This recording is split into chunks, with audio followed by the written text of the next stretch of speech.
Assalamualaikum warahmatullahi wabarakatuh. Selamat datang kembali di channel YouTube Dunia Beda.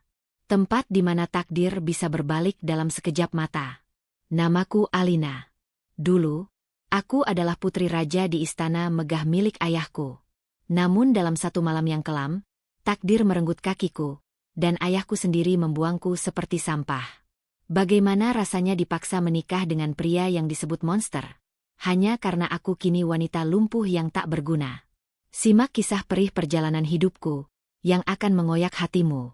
Namun sebelumnya bagi yang beragama Islam saya sarankan untuk menuliskan sholawat Nabi Muhammad, agar kelak sholawat ini menjadi saksi untuk mendapat syafaat di akhirat. Like dan subscribe ke channel ini sangat membantu menambah wawasan dan membantu kami membuat cerita baru yang menghibur. Namaku Alina. Dulu, aku adalah wanita yang memiliki segalanya. Cantik, cerdas, dan terlahir sebagai putri tunggal dari keluarga terpandang di Jakarta Selatan. Ayahku, Pak Broto, adalah seorang pengusaha properti yang namanya sering masuk majalah bisnis. Bagi beliau, aku bukan sekadar anak, tapi trofi kebanggaan. Aku masih ingat betul bagaimana ayah selalu memamerkanku di setiap pesta kolega bisnisnya. Dia akan merangkul bahuku dengan bangga sambil berkata pada teman-temannya, "Lihatlah putriku Alina. Dia lulusan terbaik, dia cantik, dan sebentar lagi dia akan menikah dengan anak pejabat tinggi." Saat itu, dunia rasanya ada di genggamanku. Aku merasa menjadi wanita paling beruntung di dunia, karena memiliki kasih sayang ayah yang begitu melimpah. Tidak ada satupun permintaanku yang tidak dituruti. Mobil mewah, tas bermerek, liburan ke Eropa. Semuanya tersedia bahkan sebelum aku memintanya. Namun, roda kehidupan itu berputar dengan cara yang paling kejam. Siang itu, langit Jakarta tampak mendung, seolah memberi pertanda bahwa badai besar akan menghantam hidupku. Aku sedang dalam perjalanan menuju kantor ayah untuk memberikan kejutan ulang tahunnya. Aku menyetir mobilku sendiri dengan hati riang, membayangkan senyum ayah saat melihat kado jam tangan yang sudah kusiapkan. Tapi takdir berkata lain. Di perempatan jalan yang licin karena hujan gerimis, sebuah truk pengangkut barang mengalami remblong dan menghantam sisi kanan mobilku dengan kecepatan tinggi. Brak! Bunyi benturan besi yang meremukkan tulang dan daging itu masih terngiang di telingaku sampai detik ini. Pandanganku gelap seketika. Saat aku membuka mata, hal pertama yang kusadari adalah bau obat-obatan yang menyengat dan bunyi ritmis monitor detak jantung. Aku berada di ruang ICU. Kepalaku terasa berat, dan seluruh tubuhku kaku. Samar-samar aku melihat sosok ayah berdiri di samping dokter. Aku ingin memanggilnya. Ingin mengadu bahwa badanku sakit semua. Ingin dipeluk dan ditenangkan seperti saat aku kecil dulu. Tapi, kalimat yang keluar dari mulut dokter saat itu membuatku membeku. Lebih dingin daripada kematian itu sendiri. Dokter itu berkata dengan nada menyesal. "Pak Broto, kami sudah berusaha semaksimal mungkin. Putri Bapak selamat dari masa kritis. Tapi, benturan keras pada tulang belakangnya menyebabkan kerusakan saraf permanen." Dengan berat hati saya sampaikan, Alina mengalami kelumpuhan total pada kedua kakinya. Kemungkinan untuk berjalan lagi sangat kecil, nyaris nol. Hening. Ruangan ICU itu senyap seketika. Aku menunggu suara tangis ayah. Aku menunggu dia berteriak tidak terima, atau setidaknya memegang tanganku untuk memberiku kekuatan. Tapi yang terdengar hanyalah helaan napas panjang. Napas kekecewaan yang sangat dalam. Ayah tidak bertanya apakah aku kesakitan. Ayah tidak bertanya apa yang aku rasakan. Pertanyaan pertama yang keluar dari mulut ayah adalah, "Jadi dia akan cacat seumur hidup, Dok? Jadi dia tidak akan bisa berjalan normal dan tampil sempurna lagi?" Pertanyaan itu menusuk jantungku lebih sakit daripada luka kecelakaan ini. Dokter mengangguk pelan. Detik itu juga, aku melihat perubahan tatapan mata ayah. Tatapan yang tadinya penuh kebanggaan, berubah menjadi tatapan yang biasa dia berikan pada barang rongsokan di gudang perusahaannya. Tatapan yang menilai untung dan rugi. Dan hari itu, aku tahu aku telah menjadi kerugian baginya. 3 bulan berlalu, dan aku akhirnya diperbolehkan pulang. Tapi rumah mewah di kawasan Pondok Indah itu tidak lagi terasa seperti rumah.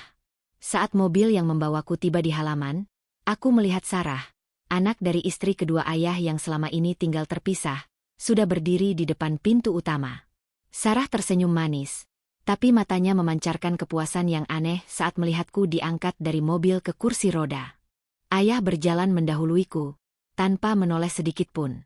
Saat pembantu hendak mendorong kursi rodaku menuju lift untuk ke kamarku yang ada di lantai 2, ayah menghentikan langkahnya dan berkata dengan suara datar tanpa ekspresi, "Jangan bawa dia ke atas." Aku tertegun. Embok Nah, asisten rumah tangga yang sudah merawatku sejak kecil, bertanya dengan bingung. "Tapi Tuan, kamar Non Alina kan ada di atas. Semua barang-barangnya ada di sana." Ayah berbalik badan, menatapku dengan dingin. Tatapannya seolah menelanjangiku, mengingatkanku bahwa aku hanyalah wanita cacat yang merepotkan. Ayah berkata, "Dia lumpuh. Akan sangat merepotkan kalau harus naik turun lift atau tangga. Kalau listrik mati, siapa yang mau menggendong dia? Pindahkan barang-barangnya ke kamar belakang dekat dapur. Bekas kamar tamu yang tidak terpakai itu. Mulai sekarang Alina tidur di sana." Air mataku jatuh tanpa bisa kutahan. Kamar belakang dekat dapur. Itu adalah ruangan sempit yang lembab, tanpa jendela besar, dan jauh dari kemewahan kamarku di lantai 2. Itu bukan kamar untuk putri pemilik rumah. Itu kamar untuk orang buangan. "Ayah, tolong." Lirihku dengan suara serak. "Aku janji tidak akan merepotkan. Aku mau di kamarku sendiri." Ayah hanya mendengus kasar. "Sudahlah Alina. Tahu diri sedikit. Biaya pengobatanmu di ruang ICU sudah menghabiskan tabungan ayah miliaran rupiah. Perusahaan sedang sulit. Jangan banyak menuntut. Sarah yang akan menempati kamarmu di atas mulai hari ini." Sarah lebih butuh ruang yang representatif karena dia yang akan sering menemani ayah bertemu klien. "Kamu cukup diam di belakang dan jangan membuat malu keluarga dengan kondisimu itu." Hancur. Hati ini hancur berkeping-keping. Ternyata posisiku bukan hanya digeser secara fisik, tapi juga digantikan sepenuhnya. Sarah, saudara tiriku yang selama ini iri padaku, kini berjalan melenggang menaiki tangga menuju kamar lamaku. Dia sempat menoleh ke bawah, menatapku yang masih terpaku di kursi roda, lalu menyeringai sambil berbisik tanpa suara yang hanya bisa dibaca oleh bibirku. "Kasihan sekali kamu. Malam pertama di kamar belakang itu adalah malam terpanjang dalam hidupku." Ruangan itu pengap. Dindingnya berwarna kusam. Tidak ada lagi kasur empuk berukuran besar. Hanya ranjang tunggal yang keras. Aku berusaha meraih gelas air minum di meja kecil samping tempat tidur. Tapi tanganku gemetar hebat karena trauma saraf yang belum pulih benar. Gelas itu jatuh, pecah berantakan di lantai. Prang. Aku terkejut dan mencoba memungut pecahannya. Tapi tubuhku yang tidak berguna ini justru oleng dan aku terjatuh dari kursi roda. Aku tersungkur di lantai dingin di antara pecahan kaca. Kakiku yang mati rasa tertusuk beling. Darah mengalir. Tapi aku tidak bisa merasakan sakit di kaki itu. Yang terasa sakit adalah dadaku. Sesak sekali rasanya. "Tolong." Aku berteriak lemah. "Tolong, ayah." Embok Nah. Tidak ada yang datang. Pintu kamarku tertutup rapat. Dari kejauhan, dari ruang tengah yang megah, aku mendengar suara tawa ayah dan Sarah. Mereka sedang menonton televisi, tertawa bahagia seolah-olah aku tidak ada. Seolah-olah putri yang dulu dibanggakan itu sudah mati bersama kecelakaan itu.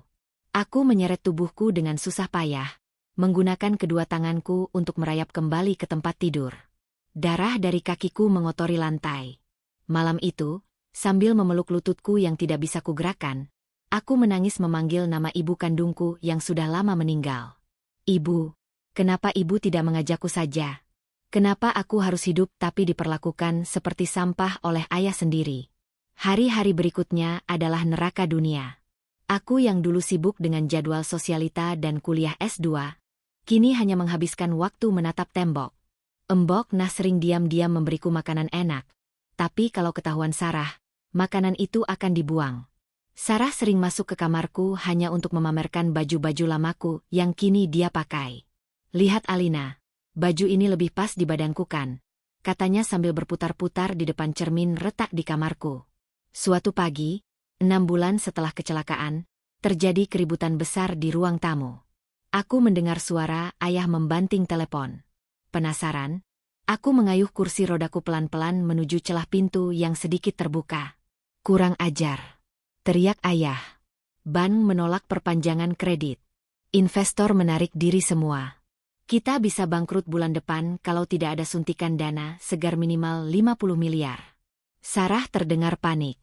Yah, kalau kita bangkrut, bagaimana nasibku?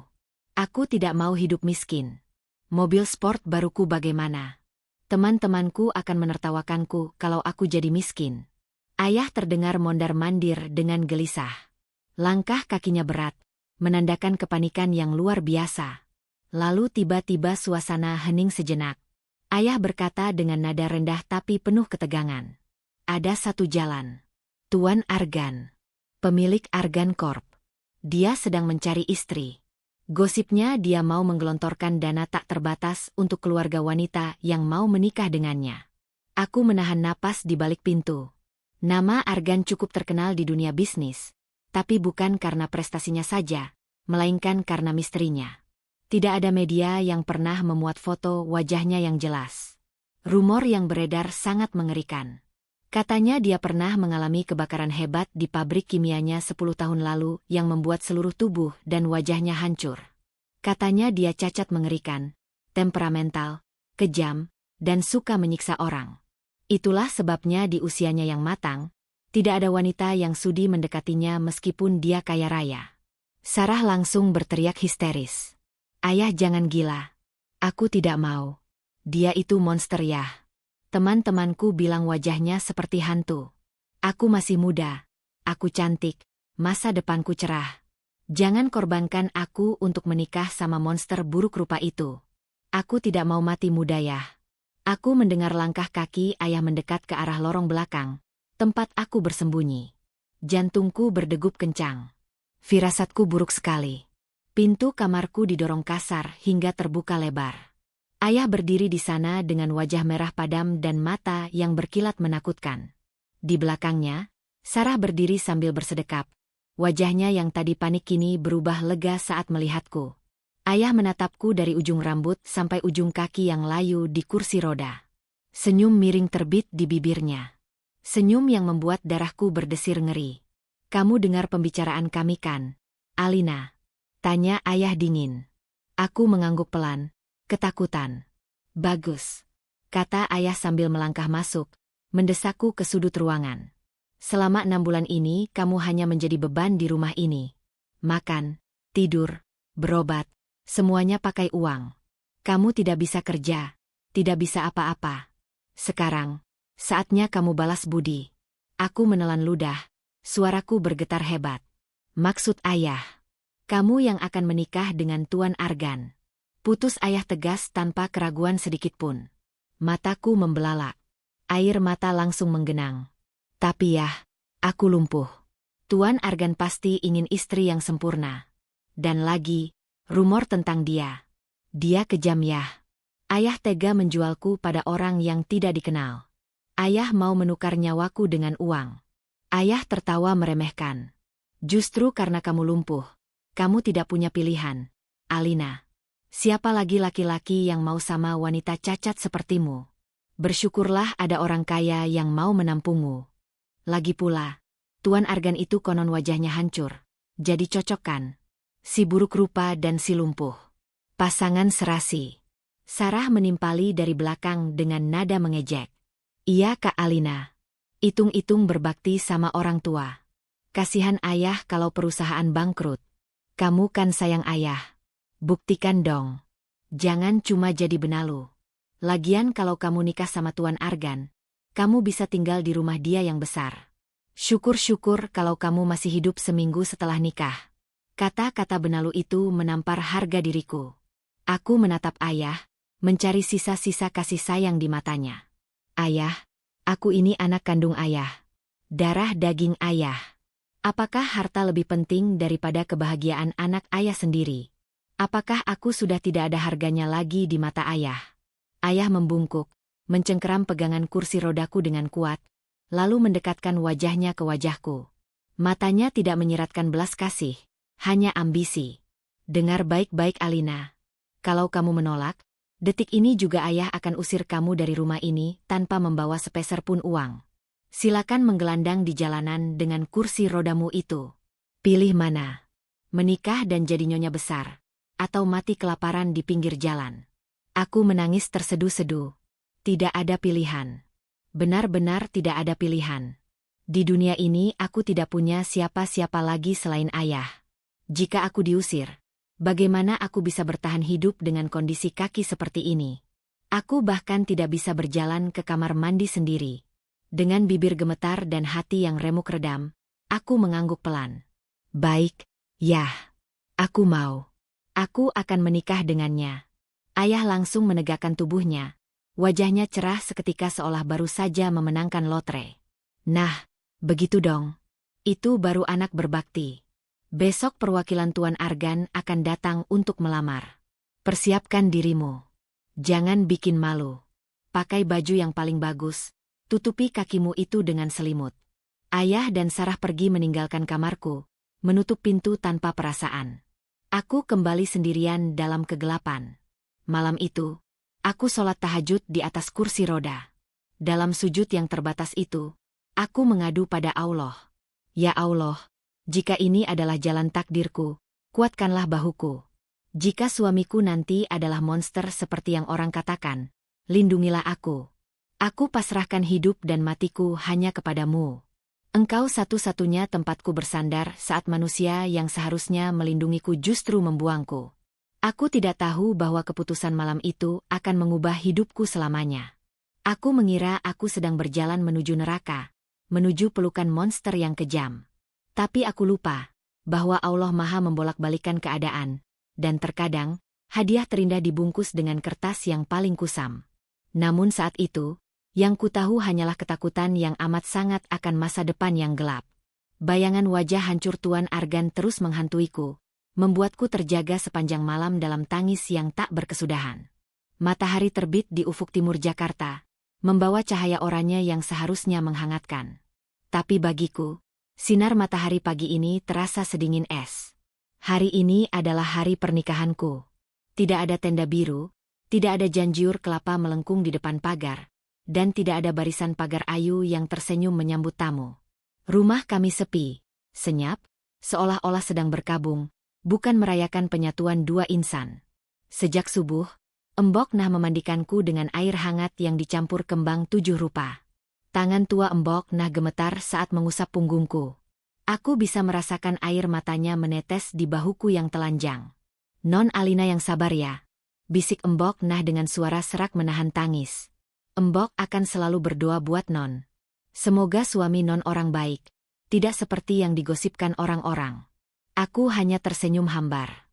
Orang baik mana yang membeli istri dengan melunasi hutang miliaran rupiah? Orang baik mana yang tidak pernah menampakkan wajahnya bahkan saat melamar?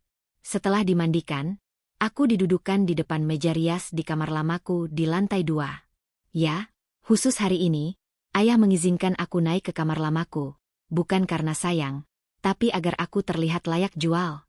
Sarah masuk ke kamar dengan membawa gaun pengantin berwarna putih gading. Itu bukan gaun baru.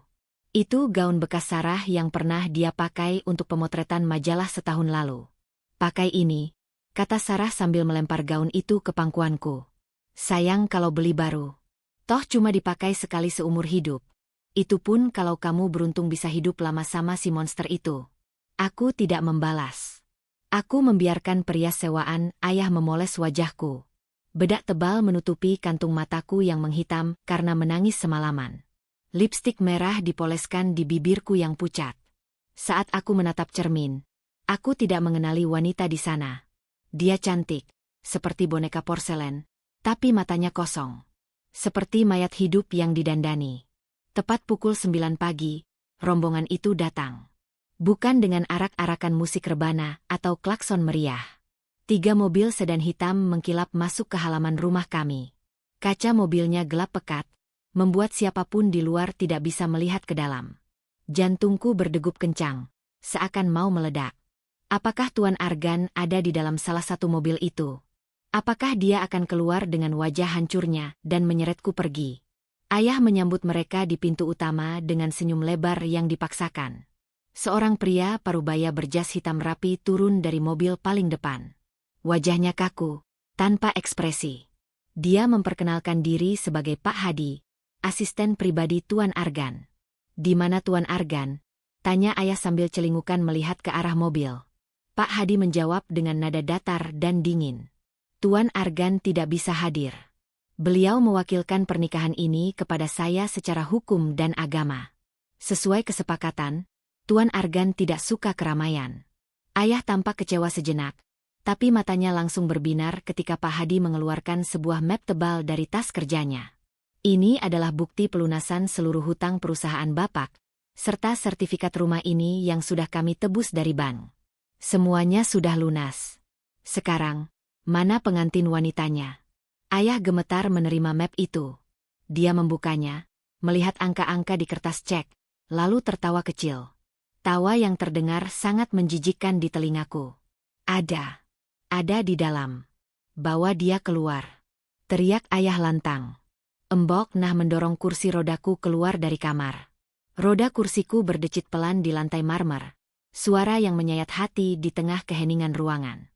Aku menunduk, tidak berani menatap siapapun. Aku merasa seperti sapi perah yang sedang diserahkan kepada pembeli di pasar hewan. Pak Hadi menatapku tajam.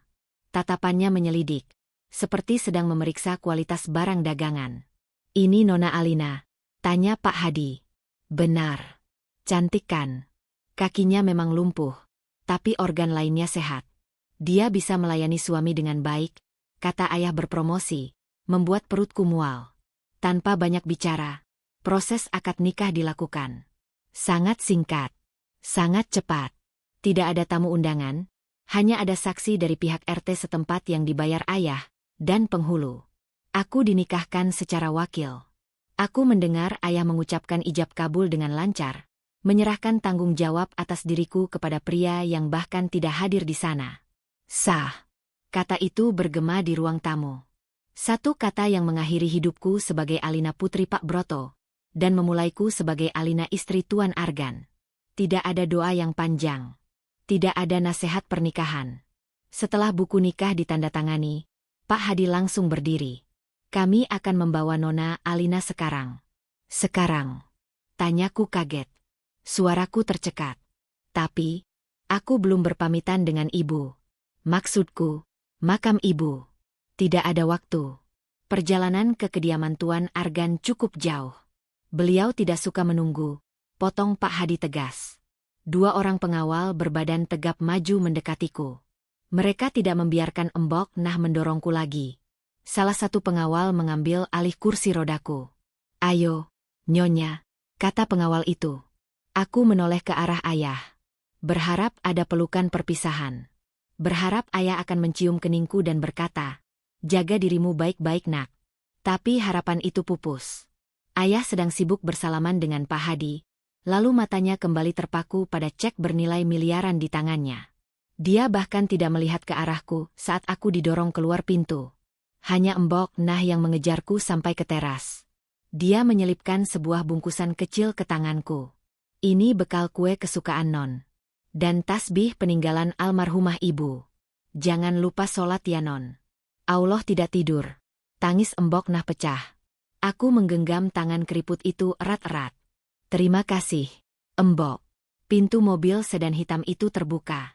Pengawal mengangkat tubuhku dengan mudah dan mendudukkanku di jok belakang. Kursi rodaku dilipat dan dimasukkan ke bagasi. Pintu ditutup. Bam!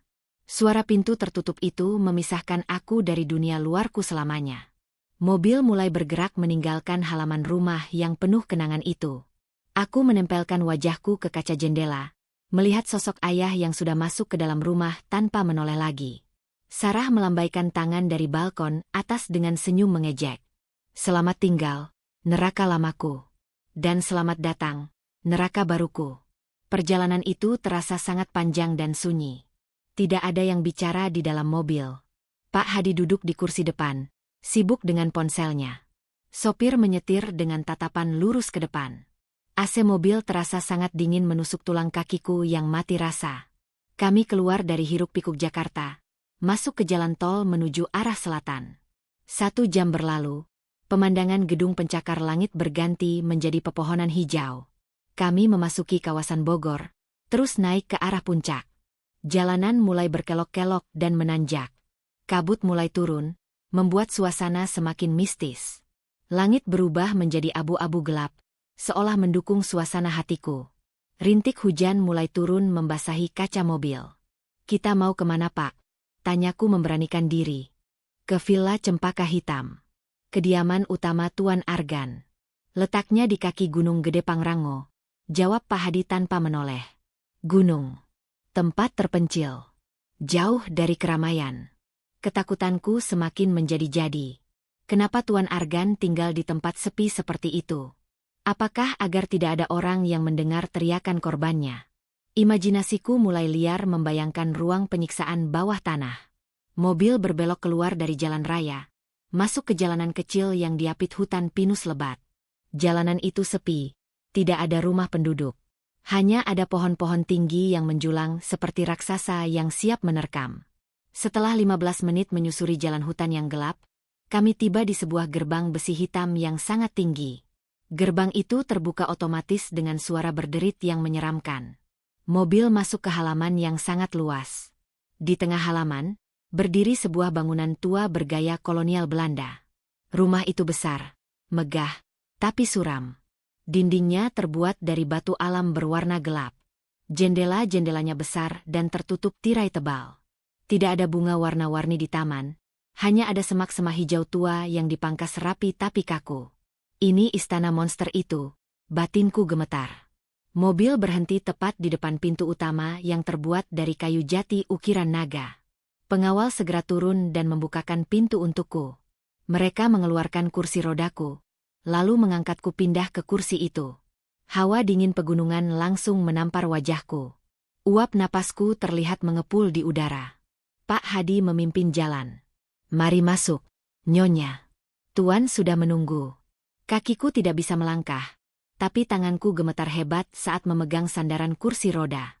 Pengawal mendorongku masuk. Bagian dalam rumah itu ternyata lebih mewah daripada luarnya, tapi tetap terasa dingin dan maskulin. Lantainya terbuat dari marmer hitam.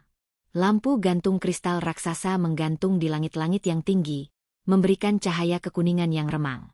Sepi. Tidak ada suara televisi, tidak ada suara musik. Hanya gema langkah kaki sepatu pantofel Pak Hadi yang terdengar. "Bawa Nyonya ke kamar utama," perintah Pak Hadi pada seorang pelayan wanita berseragam hitam putih yang muncul entah dari mana. Pelayan itu wajahnya datar, tidak tersenyum. "Mari Nyonya, ikut saya." Aku didorong melewati lorong panjang yang di dindingnya terpajang lukisan-lukisan abstrak yang aneh. Lorong itu terasa tak berujung. Jantungku berpacu semakin cepat. Setiap detik terasa seperti hitungan mundur menuju kematian. Kami berhenti di depan sebuah pintu ganda yang sangat besar di ujung lorong. Pelayan itu membuka pintu.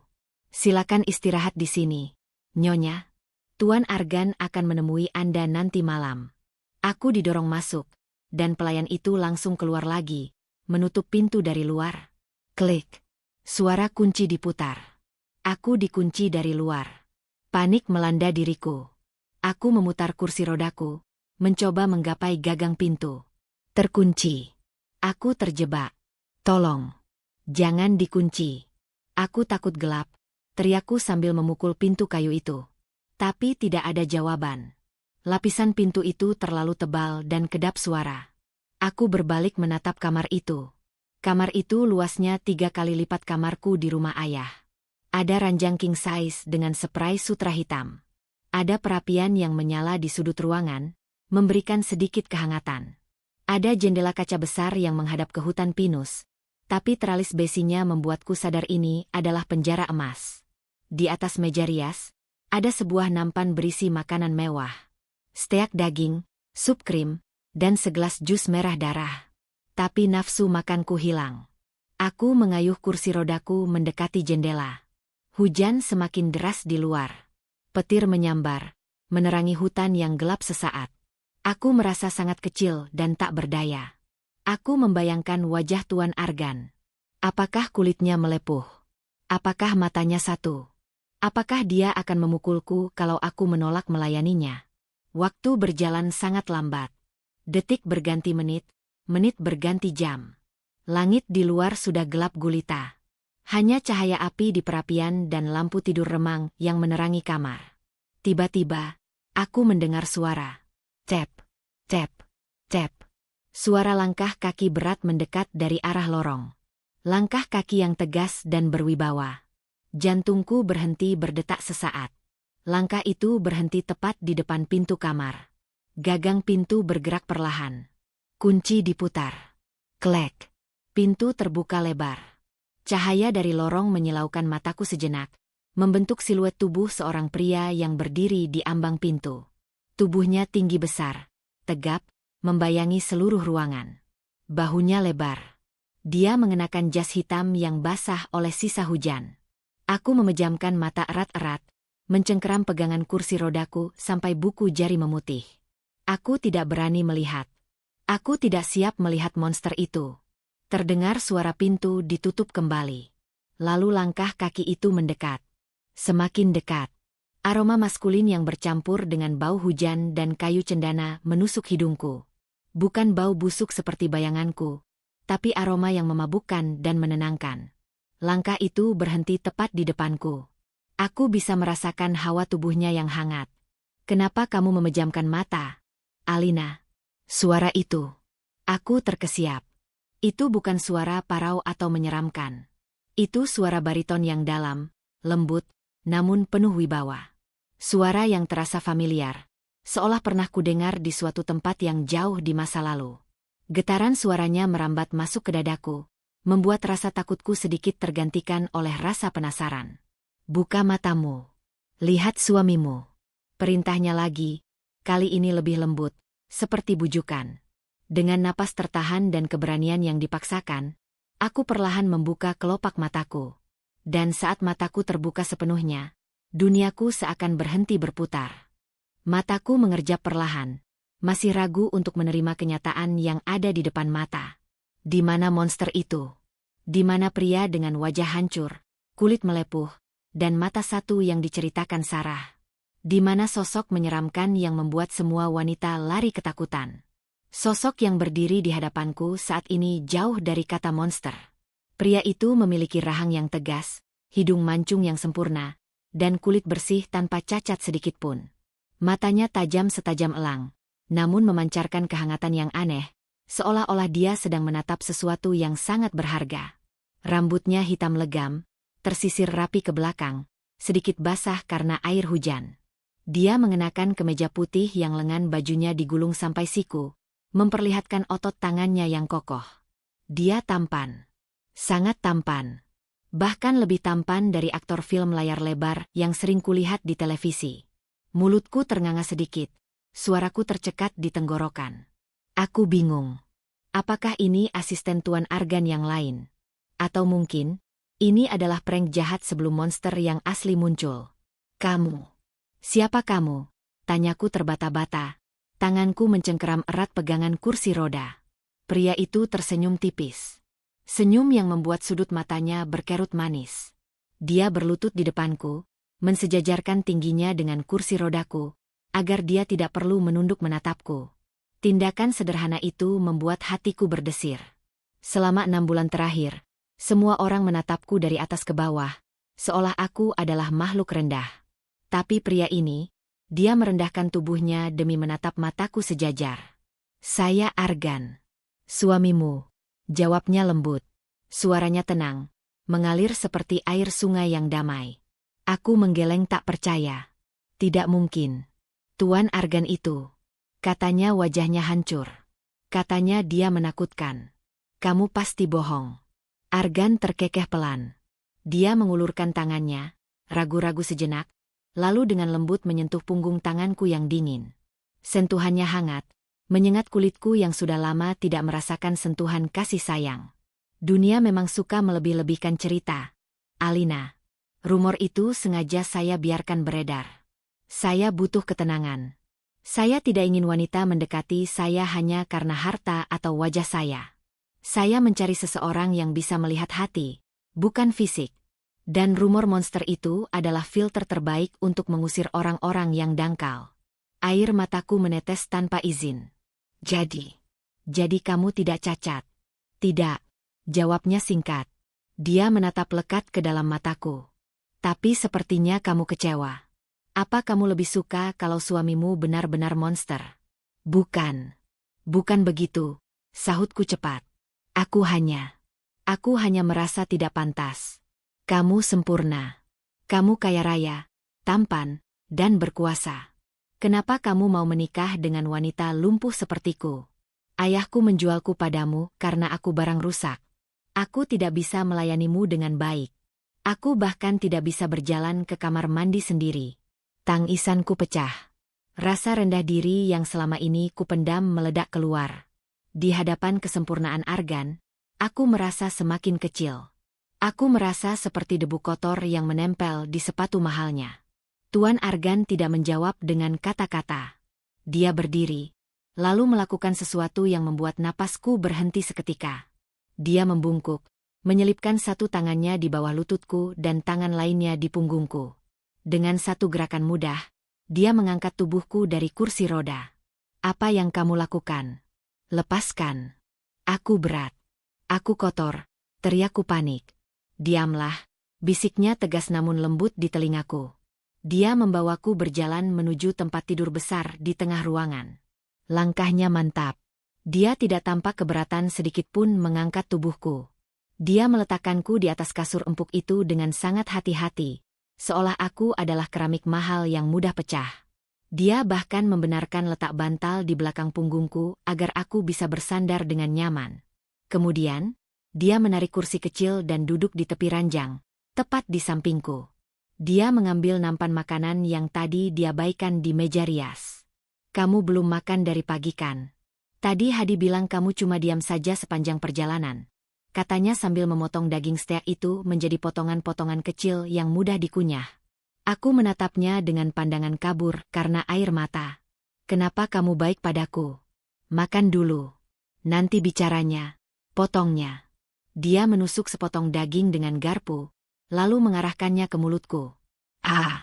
Aku ragu sejenak. Tapi perutku memang perih karena lapar. Perlahan, aku membuka mulut dan menerima suapan itu. Rasanya enak sekali. Dagingnya lembut, bumbunya meresap sempurna. Tapi yang membuat makanan itu terasa istimewa bukan rasanya, melainkan siapa yang menyuapinya. Suapan demi suapan masuk ke mulutku. Argan dengan sabar menyuapiku.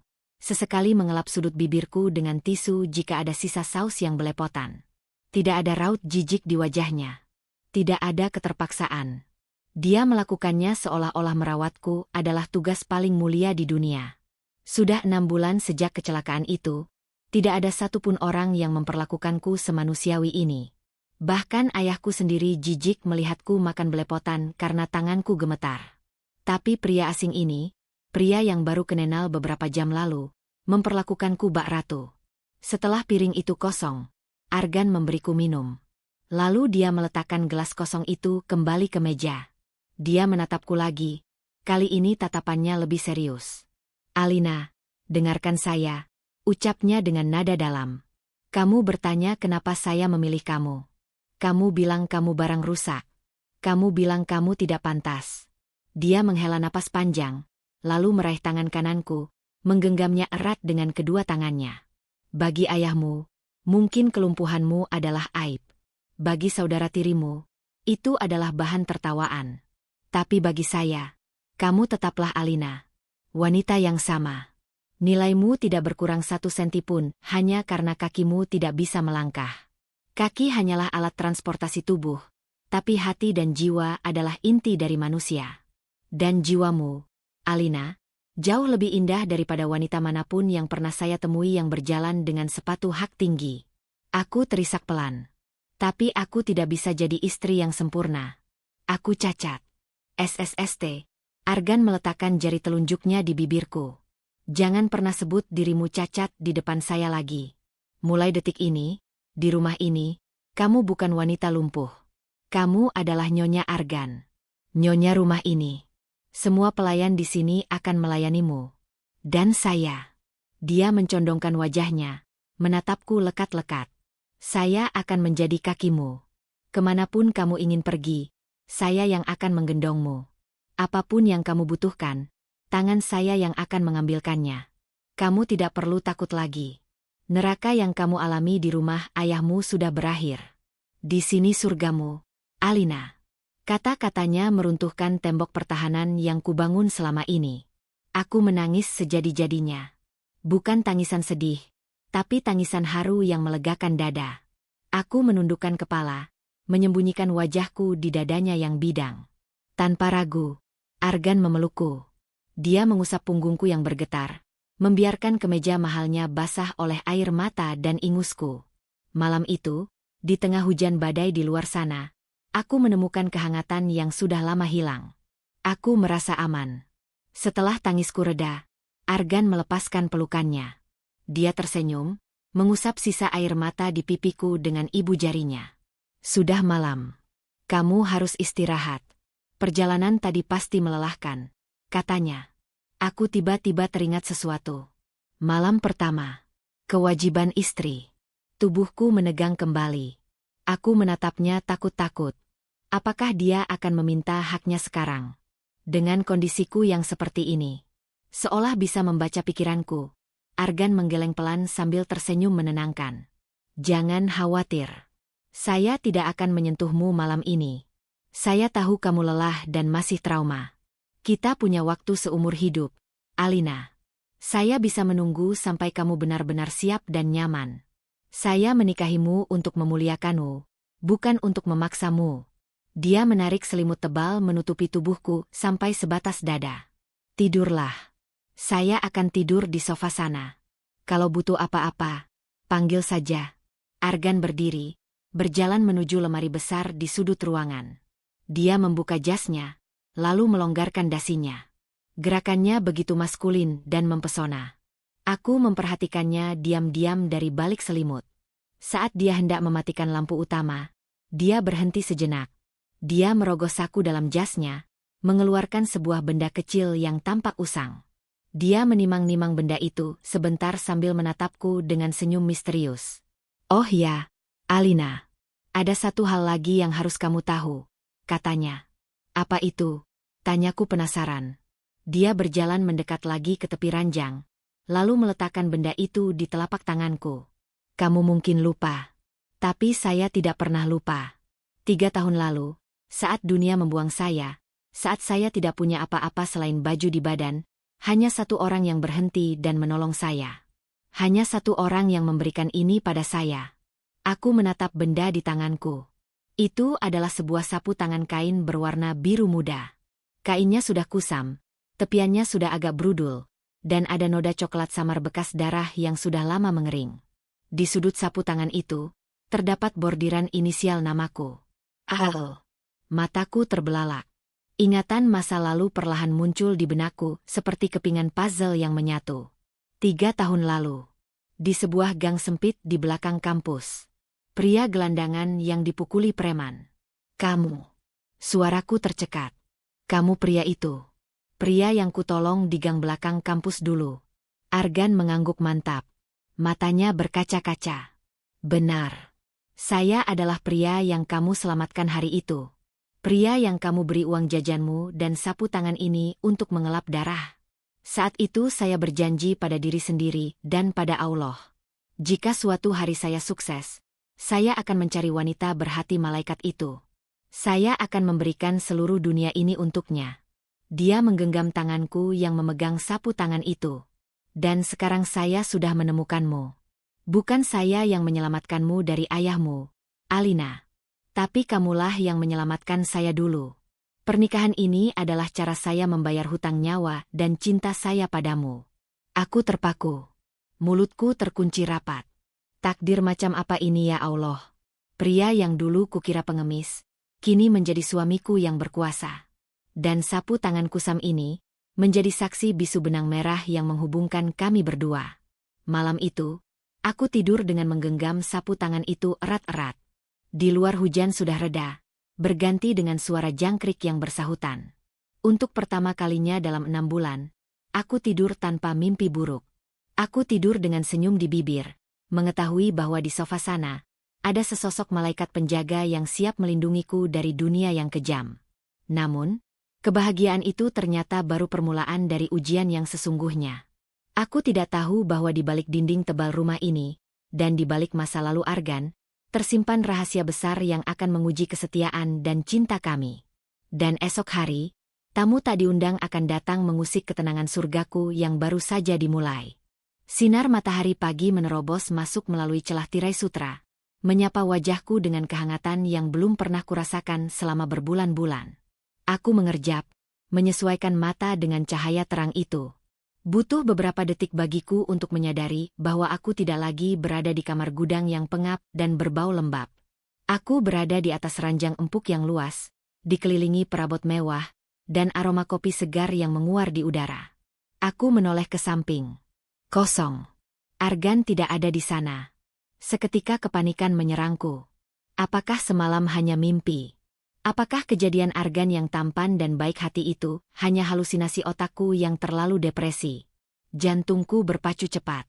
Jangan-jangan aku masih di gudang. Dan sebentar lagi Sarah akan masuk menyiramku dengan air bekas pel. Selamat pagi, Nyonya Argan. Suara bariton itu melenyapkan ketakutanku. Aku menoleh ke arah pintu balkon. Argan berdiri di sana, bersandar santai pada kusen pintu kaca. Dia sudah mandi, terlihat segar dengan kaos polo berwarna biru laut dan celana chino krem. Rambutnya yang hitam legam masih sedikit basah, membuatnya terlihat semakin menawan. Di tangannya, dia memegang nampan berisi 2 piring nasi goreng dan 2 gelas jus jeruk. "Ka, kamu nyata," gumamku bodoh. Argan tertawa renyah, tawa yang membuat hatiku menghangat. Dia berjalan mendekat, meletakkan nampan di meja nakas, lalu duduk di tepi ranjang. Tangannya terulur mengusap rambutku yang berantakan. "Tentu saja saya nyata. Memangnya kamu pikir saya hantu penunggu villa puncak ini? Ayo bangun, saya sudah buatkan sarapan. Nasi goreng spesial resep rahasia," katanya sambil mengedipkan sebelah mata. Pagi itu berlalu seperti adegan film romantis. Argan tidak membiarkan pelayan menyentuhku. Dia sendiri yang membantuku bangun, memapahku ke kamar mandi, dan dengan sabar menungguku membersihkan diri. Dia bahkan menyisir rambutku perlahan, seolah setiap helai rambutku adalah benang emas yang berharga. Setelah sarapan, Argan membawaku berkeliling villa. Ternyata tempat ini sangat indah. Terletak di dataran tinggi kawasan Cisarua, Bogor, villa ini dikelilingi oleh perkebunan teh yang menghampar hijau sejauh mata memandang. Udaranya sejuk, bebas dari polusi Jakarta yang menyesakkan. Argan mendorong kursi rodaku ke sebuah gazebo kaca di taman belakang. Dari sini, kami bisa melihat Gunung Salak yang berdiri gagah diselimuti kabut tipis. "Alina," kata Argan tiba-tiba sambil memegang tanganku. "Mulai hari ini, lupakan masa lalumu. Lupakan ayahmu. Lupakan Sarah. Di sini, kita akan memulai hidup baru. Saya sudah mengatur jadwal terapi fisik untukmu. Saya akan mendatangkan dokter terbaik dari Singapura. Saya yakin, suatu hari nanti kamu bisa berjalan lagi." Harapan itu mekar di dadaku. "Terima kasih, Mas Argan. Aku tidak tahu harus membalas dengan apa. Cukup dengan senyummu," jawabnya singkat namun bermakna dalam. Namun, ketenangan itu tidak berlangsung lama. Menjelang siang, saat kami sedang menikmati teh hangat di teras depan, sebuah mobil SUV putih yang sangat ku kenal memasuki gerbang villa. Suara mesinnya menderu kasar, memecah kesunyian alam pegunungan. Tubuhku menegang seketika. Cangkir teh di tanganku bergetar hingga isinya tumpah sedikit ke pangkuan. Itu mobil ayah. Kenapa mereka ke sini? Mau apa mereka? Ketakutan lama itu kembali mencengkeram leherku. Bayangan bentakan ayah dan ejekan Sarah berputar di kepalaku seperti kaset rusak. Argan menyadari perubahanku. Dia meletakkan cangkirnya dengan tenang, lalu menggenggam tanganku yang dingin. Matanya menatap lurus ke arah mobil yang berhenti di halaman, tatapan tajam dan dingin yang belum pernah kulihat sebelumnya. "Tenanglah, Alina. Kamu di rumah saya sekarang. Tidak ada yang bisa menyentuhmu tanpa izin saya," bisik Argan tegas. Pintu mobil terbuka. Sarah turun lebih dulu. Dia memakai kacamata hitam besar dan gaun merah menyala yang sangat kontras dengan suasana pegunungan. Di belakangnya, ayah menyusul dengan wajah angkuh, seolah dia adalah pemilik tempat ini. Argan memberi isyarat pada Pak Hadi yang berdiri di dekat pintu utama. Pak Hadi mengangguk paham, lalu membiarkan kedua tamu tak diundang itu mendekat ke teras. Argan sendiri tetap duduk santai di kursi rotan, membelakangi arah datangnya tamu, sehingga ayah dan Sarah hanya bisa melihat punggung lebarnya. Wah, lihat siapa yang sedang bersantai.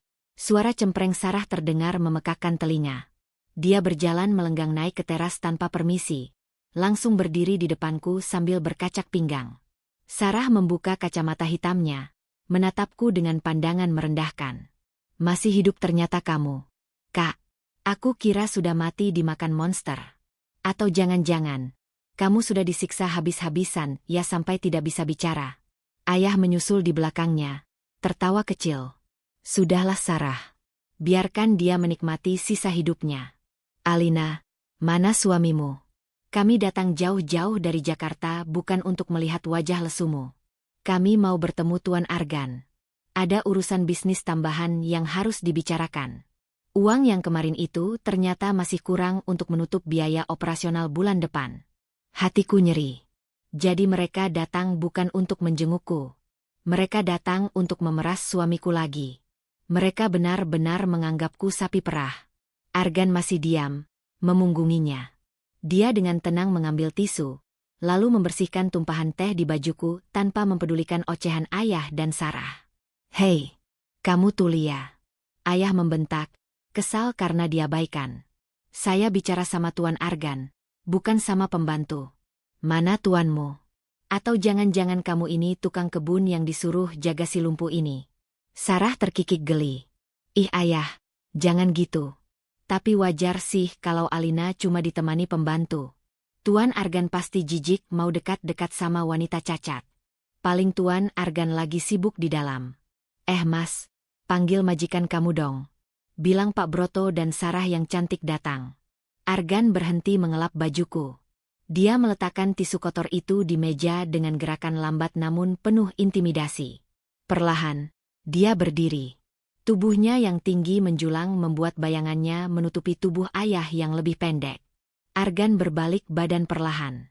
Saat wajah Argan terlihat sepenuhnya oleh mereka, waktu seakan berhenti. Mulut Sarah yang tadi sibuk mencela, kini terbuka lebar hingga hampir menyentuh dada. Matanya melotot tak percaya, menatap wajah tampan Argan tanpa berkedip. Ayah pun sama kagetnya.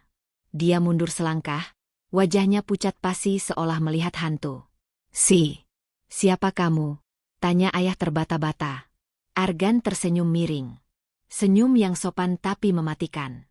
Dia mengulurkan tangan kanannya. Selamat siang, Pak Broto. Senang akhirnya bisa bertemu langsung dengan mertua saya. Perkenalkan, saya Argan. Suami Alina. Hening. Hanya suara angin pegunungan yang terdengar menderu. Kak, kamu Argan.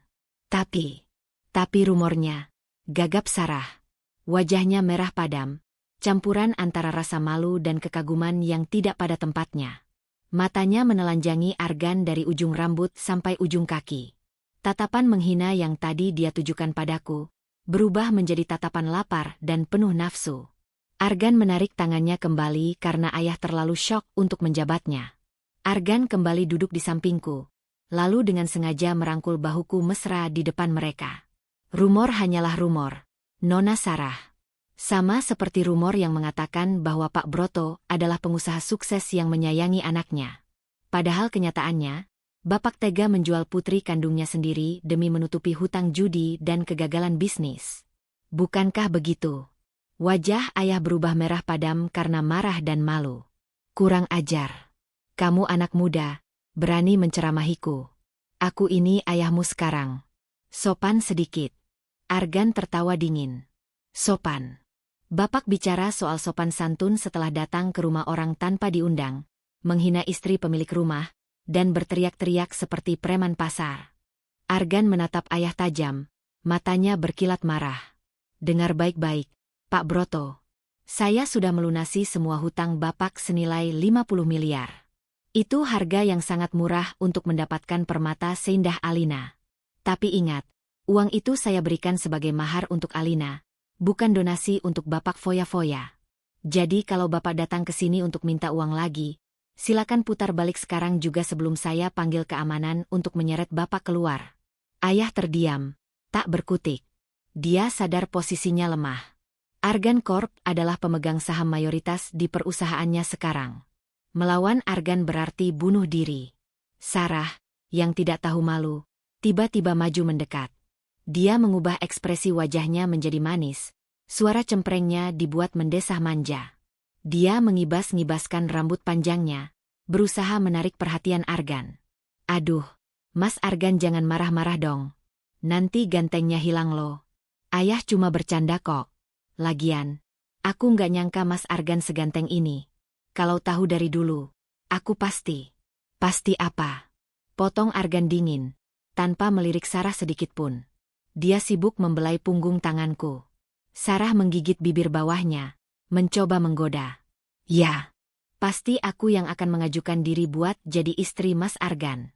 Kan kasihan Mas Argan kalau dapat istri cacat kayak Kak Alina. Nggak bisa diajak pesta, nggak bisa diajak jalan-jalan. Kalau sama aku kan beda. Aku bisa bikin Mas Argan bangga di depan kolega bisnis. Darahku mendidih mendengar ucapan Sarah. Betapa jahatnya wanita ini. Di depan mataku, dia berani menggoda suamiku. Aku ingin berteriak, tapi suaraku tercekat di tenggorokan. Namun, reaksiku tidak diperlukan. Argan perlahan menoleh ke arah Sarah. Tatapannya begitu menusuk hingga Sarah tersentak mundur. Anda menawarkan diri menggantikan Alina? Tanya Argan datar. Sarah mengangguk antusias. Iya Mas. Aku serius. Kita bisa. Ya tahulah, bersenang-senang. Alina kan gak bakal tahu. Dia kan cuma bisa duduk diam. Cukup. Bentakan Argan menggelegar, membuat burung-burung di pohon beterbangan kaget. Ayah dan Sarah tersentak kaget. Argan berdiri lagi. Kali ini auranya benar-benar menakutkan. Wajah tampannya mengeras. Rahangnya mengetat menahan amarah. Jangan pernah menghina istri saya lagi dengan mulut kotor Anda. Bagi saya, seujung kuku Alina jauh lebih berharga daripada 1000 wanita seperti Anda. Sarah. Alina mungkin tidak bisa berjalan, tapi dia punya hati yang mulia.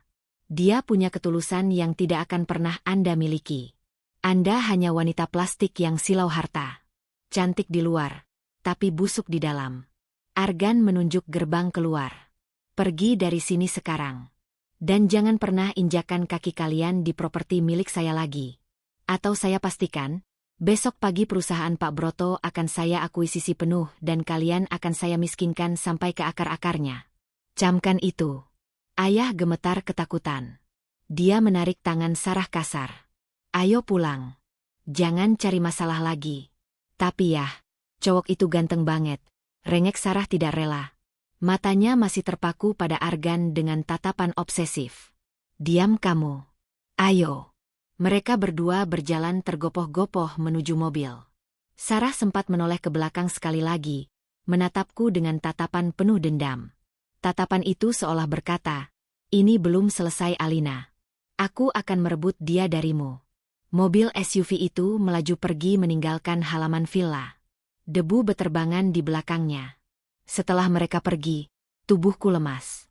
Tangisku pecah lagi. Argan segera berlutut di depanku, memeluk pinggangku erat. Sudah. Mereka sudah pergi. Jangan menangis lagi. Sayang. Mas, Isaku. Kenapa kamu membela aku seperti itu? Mereka keluargaku.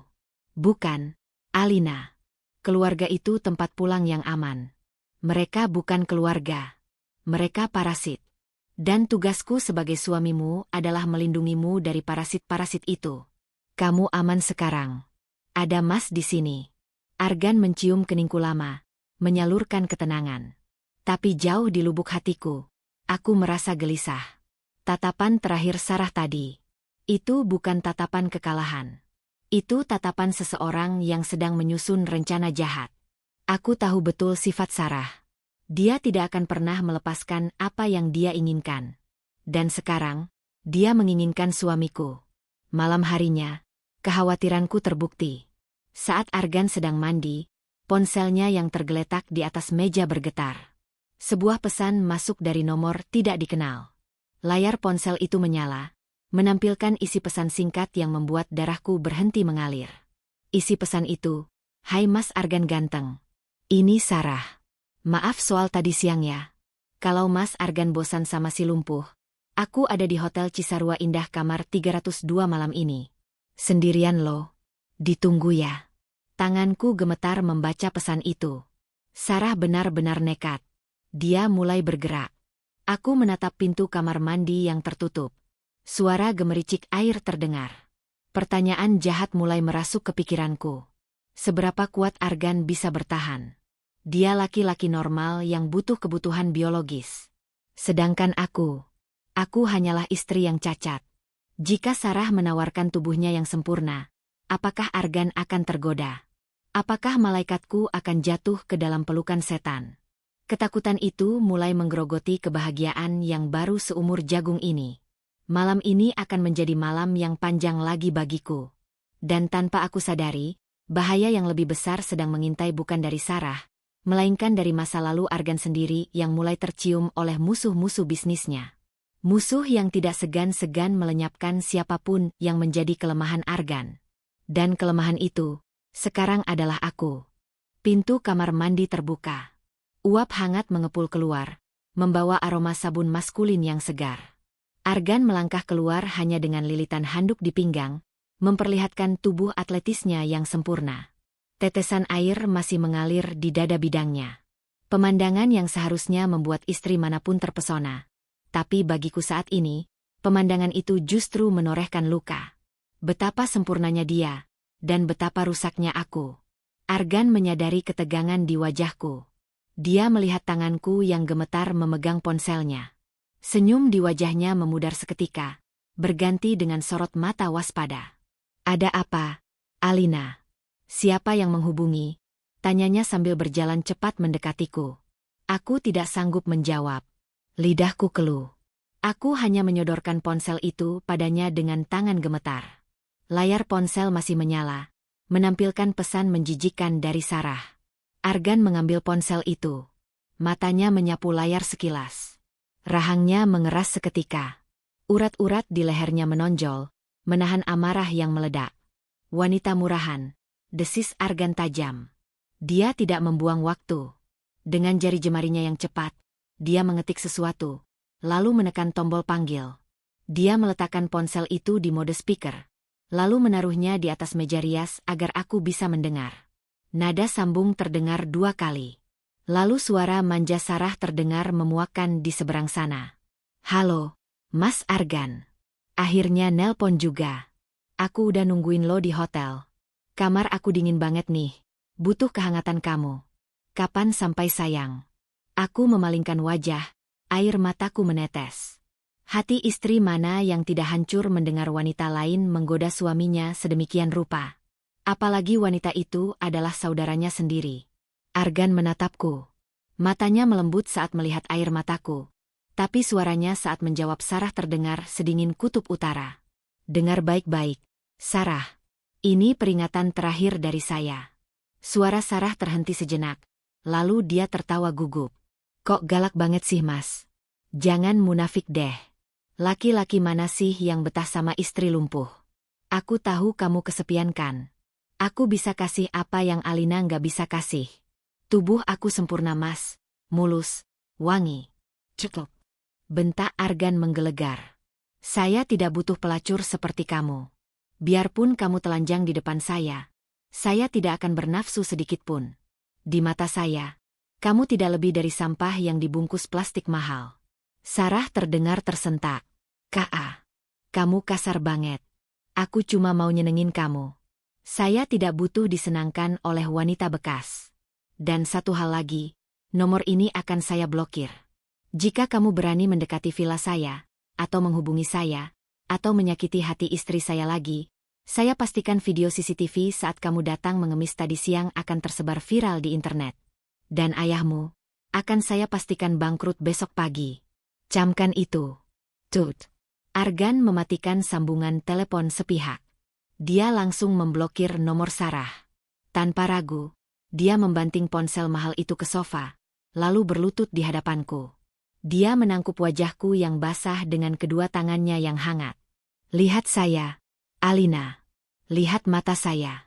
Aku memberanikan diri menatap mata elang itu. Ada ketulusan yang membara di sana. Jangan pernah meragukan saya hanya karena godaan sampah seperti itu. Saya menikahi kamu bukan karena nafsu sesaat.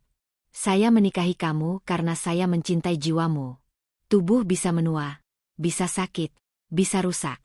Tapi ketulusan hati seperti yang kamu punya, itu abadi. Demi Allah, Alina, tidak ada wanita lain di dunia ini yang saya inginkan selain kamu. Tapi Mas, aku takut. Aku takut suatu hari nanti kamu bosan. Aku takut kamu lelah mengurus istri cacat sepertiku. Isakku pilu. Argan tersenyum lembut, lalu mencium keningku lama sekali. Selama saya masih bernapas, saya tidak akan pernah lelah menjadi kakimu. Sekarang hapus air matamu. Kita punya hal yang lebih penting untuk dipikirkan daripada Sarah. Perkataan Argan malam itu menjadi obat penenang bagiku. Tapi, takdir sepertinya enggan membiarkan kami tenang terlalu lama. Masalah Sarah hanyalah kerikil kecil. Badai sesungguhnya datang dari arah yang tak terduga. Seminggu berlalu. Kehidupan di villa mulai terasa rutin dan menyenangkan. Argan menepati janjinya.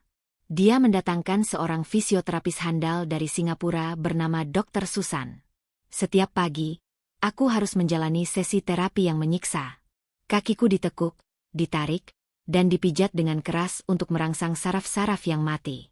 Rasanya sakit luar biasa, seperti tulangku dipatahkan kembali.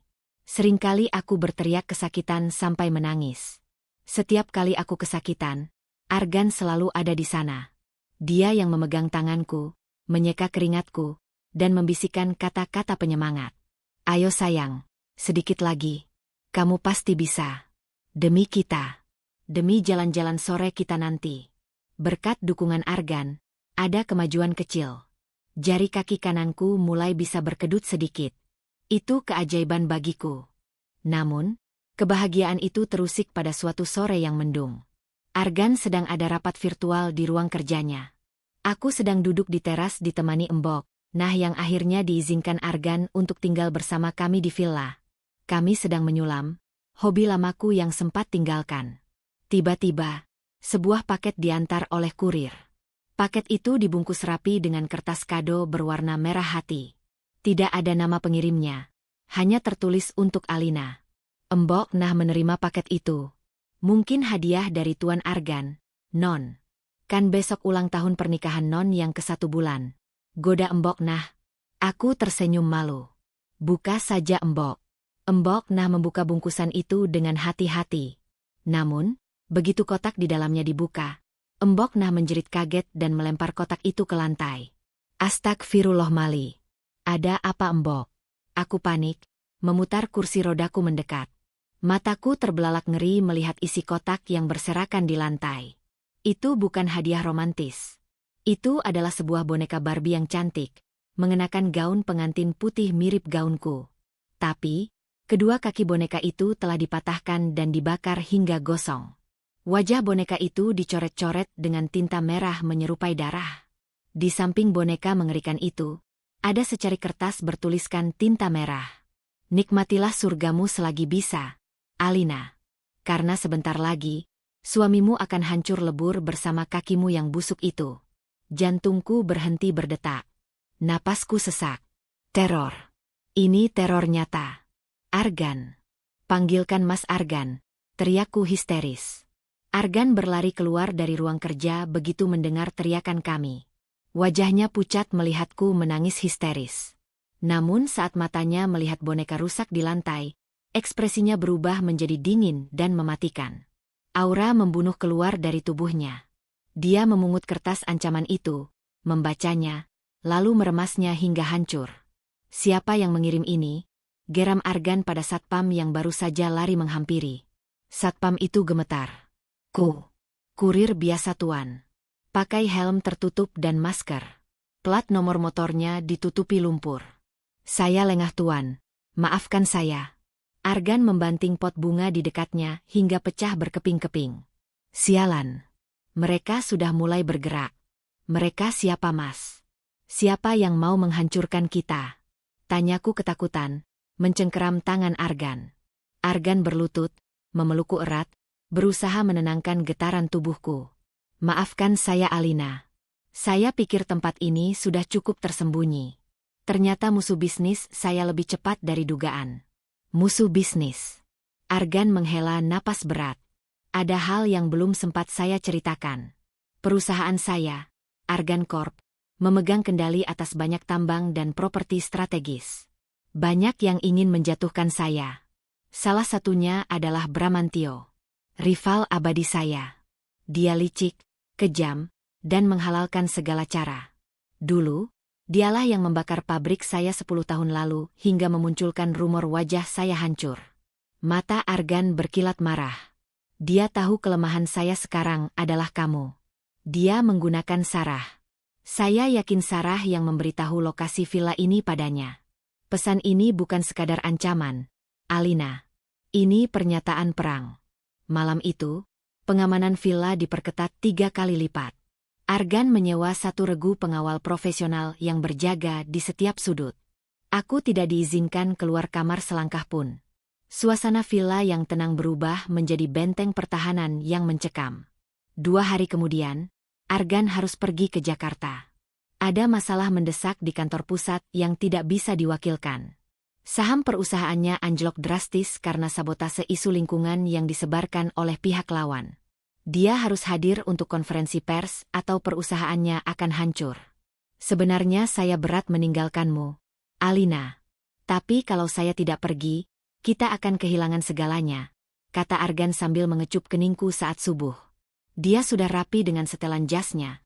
Pistol terselip di balik jas, sesuatu yang baru kulihat hari ini. Hati-hati, Mas. Perasaanku tidak enak, bisikku. Argan tersenyum menenangkan. Saya cuma pergi setengah hari. Nanti sore saya sudah sampai rumah lagi. Di sini ada 10 pengawal terbaik, ada embok nah, dan ada tombol darurat di kamarmu. Jangan takut. Kunci pintu kamarmu dari dalam dan jangan buka untuk siapapun kecuali saya. Mobil Argan melaju meninggalkan villa, menembus kabut pagi. Aku menatap kepergiannya dari jendela kamar di lantai 2 dengan hati gelisah. Rasanya seperti melepaskan kepingan jiwa. Jam dinding berdetak lambat. Pukul 10 pagi, hujan deras turun disertai petir yang menyambar-nyambar.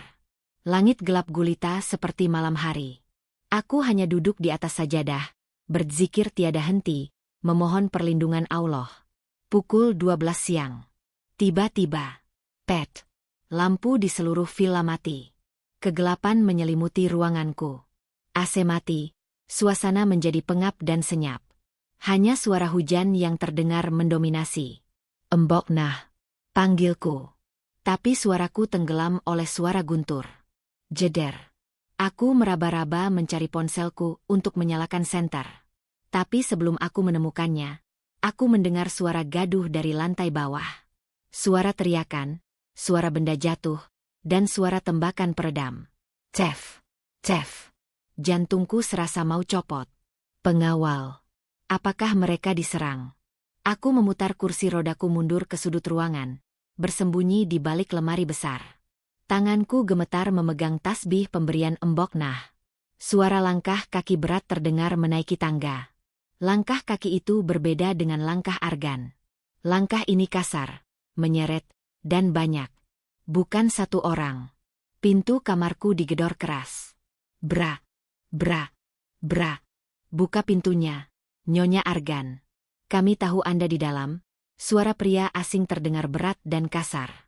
Aku membekap mulutku sendiri agar tidak berteriak. Air mataku mengalir deras. Ya Allah, lindungi aku. Mas Argan, tolong aku. Bra. Pintu didobrak paksa. Kunci pintu yang kuat itu kalah melawan tendangan keras dari luar. Pintu terbuka lebar. Dalam keremangan cahaya kilat petir, aku melihat 2 sosok pria tinggi besar mengenakan pakaian serba hitam dan penutup wajah ski. Di tangan mereka, berkilat pisau belati panjang. Dan di belakang mereka, muncul sosok wanita yang sangat kukenal. Wanita itu melangkah masuk dengan senyum kemenangan yang mengerikan. Dia memegang senter yang diarahkan tepat ke wajahku yang ketakutan. Sarah. Halo kakakku sayang. Gelap-gelapan sendirian ya. Sapa Sarah dengan nada mengejek yang membuat darahku membeku. Kasihan sekali. Pangeran berkudamu sedang sibuk menyelamatkan hartanya di Jakarta. Sekarang, giliran kita bermain. Sarah memberi isyarat pada kedua preman itu. Bawa dia. Tuan Bram sudah menunggu di gudang tua. Kita akan bikin video perpisahan yang manis buat Argan. Jangan. Jangan sentuh aku. Teriakku saat preman itu maju mendekat. Aku melempar vas bunga ke arah mereka, tapi dengan mudah ditepis. Salah satu preman itu mencengkeram tanganku kasar, lalu menyeretku jatuh dari kursi roda. Bruk. Tubuhku menghantam lantai keras. Sakit sekali. Aku merangkak mundur, menyeret kakiku yang tidak berdaya. Sarah tertawa terbahak-bahak melihatku mengesot di lantai seperti cacing. Lihatlah nyonya besar Argan. Menyedihkan sekali. Sarah menjambak rambutku, memaksa aku mendongak menatapnya. Dulu kamu merebut posisi putri kesayangan ayah. Sekarang kamu merebut pria incaran aku. Hari ini, aku akan pastikan Argan melihat istri tercintanya hancur berkeping-keping. Setelah ini, Argan tidak akan mau lagi memungut sampah sepertimu. Sarah mengangguk pada preman itu. Bius dia. Sebuah sapu tangan bau menyengat dibekapkan ke hidungku. Aku meronta, memukul-mukul udara, mencoba menahan napas. Tapi tenagaku kalah jauh. Pandanganku mulai kabur. Wajah menyeringai Sarah menjadi hal terakhir yang kulihat sebelum kesadaran merenggutku ke dalam kegelapan yang pekat. Dalam sisa kesadaranku yang memudar, aku berteriak dalam hati. Mas Argan. Maafkan aku. Aku tidak bisa menjaga diriku sendiri. Dan saat itu, Argan sedang terjebak macet total di jalan tol Jagorawi karena kecelakaan beruntun yang juga diseting oleh musuh. Dia tidak tahu bahwa ratunya sedang dibawa menuju neraka. Kepalaku berdenyut hebat. Rasa sakit yang tajam menusuk pelipisku, memaksaku untuk membuka mata perlahan. Hal pertama yang menyergap indera penciumanku adalah bau apek, debu, dan aroma besi berkarat yang menyengat. Cahaya di ruangan itu remang-remang, hanya bersumber dari beberapa lampu gantung tua yang berayun pelan tertiup angin. Aku mencoba menggerakkan tanganku, tapi nihil. Pergelangan tanganku terikat kuat ke belakang sandaran kursi besi. Kakiku yang lumpuh dibiarkan menggantung, diikat longgar pada kaki kursi. Aku tidak lagi berada di villa mewah yang hangat. Aku berada di sebuah bangunan luas yang kosong dan suram. Dinding-dindingnya tinggi, terbuat dari beton yang sudah retak dan berlumut. Di kejauhan, aku mendengar suara tetesan air yang jatuh menimpa genangan. Gudang tua. Sepertinya ini bekas pabrik yang sudah lama ditinggalkan. Sadar sudah, Tuan Putri. Suara itu. Aku menoleh ke kanan. Sarah sedang duduk santai di atas tumpukan peti kayu, memainkan pisau lipat di tangannya. Dia tersenyum, tapi bukan senyum manis yang biasa dia pamerkan di depan ayah. Ini senyum iblis yang sudah melepaskan topengnya. Sarah, serakku. Tenggorokanku kering sekali. Kenapa kamu lakukan ini? Aku ini kakakmu. Sarah tertawa keras. Suaranya menggema di ruangan kosong itu. Kakak, jangan mimpi. Kamu itu cuma penghalang. Dulu kamu penghalang aku buat dapetin kasih sayang ayah.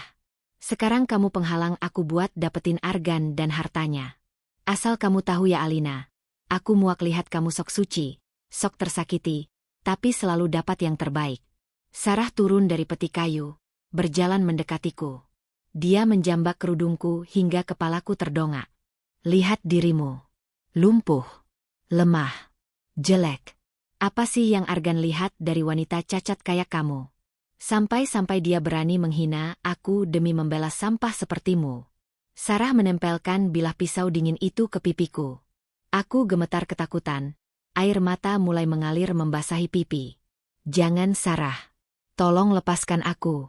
Mas Argan pasti akan mencariku. Oh, tentu saja dia akan mencarimu. Itu yang kami tunggu. Suara berat seorang pria muncul dari balik bayangan di sudut ruangan. Seorang pria parubaya, bertubuh gempal dengan setelan jas mahal namun terlihat kusut, melangkah maju. Wajahnya garang, dengan bekas luka bakar samar di leher kirinya. Tatapannya penuh kebencian yang mendalam. Aku belum pernah bertemu dengannya, tapi dari cerita Argan, aku tahu siapa dia. Bramantio. Musuh bisnis Argan.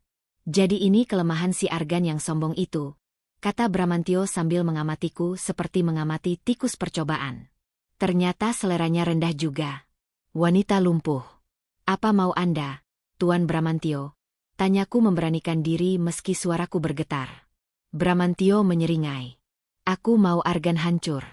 10 tahun lalu, dia menghancurkan pabrik kimiaku dan membuatku rugi ratusan miliar. Hari ini, aku akan mengambil nyawanya. Tapi sebelum itu, aku ingin melihat dia menderita. Aku ingin melihat dia memohon-mohon di kakiku sambil melihat istri tercintanya ini meregang nyawa pelan-pelan. Bramantio memberi kode pada Sarah. Hubungi dia. Sarah mengangguk antusias. Dia mengeluarkan ponsel pintarnya, lalu melakukan panggilan video ke nomor Argan.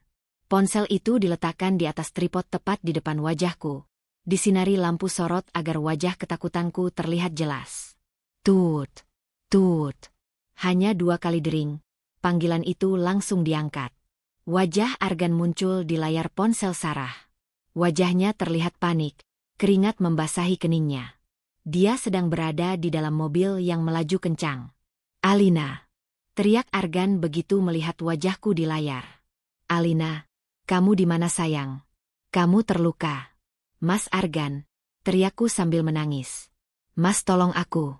Bramantio langsung masuk ke dalam frame kamera, berdiri di belakangku sambil memegang bahuku kasar. Halo, Argan. Lama tidak jumpa, sapa Bramantio dengan nada mengejek. Wajah Argan berubah menjadi merah pada menahan amarah yang meledak. Urat lehernya menonjol keluar. Bramantio. Desis Argan. Suaranya rendah, menggeram seperti singa yang terluka. Jika sehelai rambut istriku jatuh, aku bersumpah akan mencincangmu hidup-hidup. Wow, takut sekali aku, tawa Bramantio.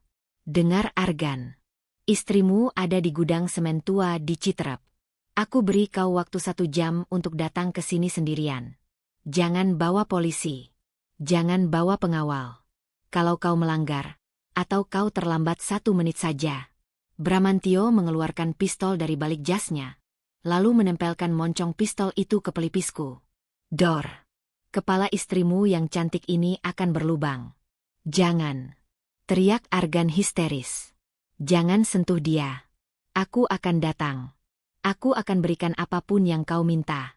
Perusahaanku, hartaku, ambil semuanya. Tapi jangan sakiti Alina. Bramantio tertawa puas melihat musuh bebuyutannya mengemis. Manis sekali. Datanglah Argan. Dan siapkan wasiatmu. Klik. Sambungan diputus sepihak. Layar ponsel gelap. Harapanku seakan ikut padam. 1 jam. Jarak Jakarta ke Citerep bisa memakan waktu lama kalau macet. Apakah Argan bisa sampai tepat waktu? Sarah kembali mendekatiku. Dia terlihat kesal. Wajahnya cemberut. Cih. Dia rela nyerahin hartanya demi kamu. Dasar bodoh. Padahal kalau dia nikah sama aku, kita bisa kuasai dunia bisnis bareng-bareng. Sarah menatapku dengan tatapan iri yang membakar. Tangannya kembali memainkan pisau. Masih ada waktu 1 jam. Bosan kalau cuma nunggu. Gimana kalau kita main-main dulu, Kak Alina? Biar Argan makin sakit hati pas datang nanti. Sarah menjambak jilbabku lagi. Kali ini lebih kasar hingga jarum pentulnya terlepas. Jilbabku terlepas, memperlihatkan rambut panjangku yang selama ini tertutup rapat. Rambut ini, kata Sarah sambil membelai rambutku kasar. Ayah selalu bilang rambutmu indah kayak ibu. Aku benci itu. Shred. Tanpa peringatan, Sarah memotong segenggam besar rambutku dengan pisaunya. Jeritku kaget. Bukan karena sakit fisik, tapi karena rasa terhina. Mahkotaku dirusak. Sarah, hentikan. Kamu gila. Sarah tertawa makin keras. Dia terlihat menikmati penyiksaan ini. Dia bersiap memotong lagi, kali ini mengarahkan pisaunya ke pipiku. Biar wajahmu ada codetnya. Biar Argan jijik. Aku memejamkan mata rapat-rapat, mulutku tak henti-hentinya melafalkan asma Allah. Ya Allah, Lindungi hamba. Ya Allah, kuatkan Mas Argan. Bramantio hanya duduk menonton sambil merokok, menikmati pertunjukan kejam itu. Dia tidak melarang Sarah. Baginya, semakin aku menderita, semakin hancur mental Argan. Tiba-tiba, duar. Suara ledakan keras terdengar dari arah pintu gerbang gudang. Tanah yang kami pijak bergetar hebat. Debu rontok dari langit-langit. Sarah menjerit kaget, menjatuhkan pisaunya. Ada apa itu?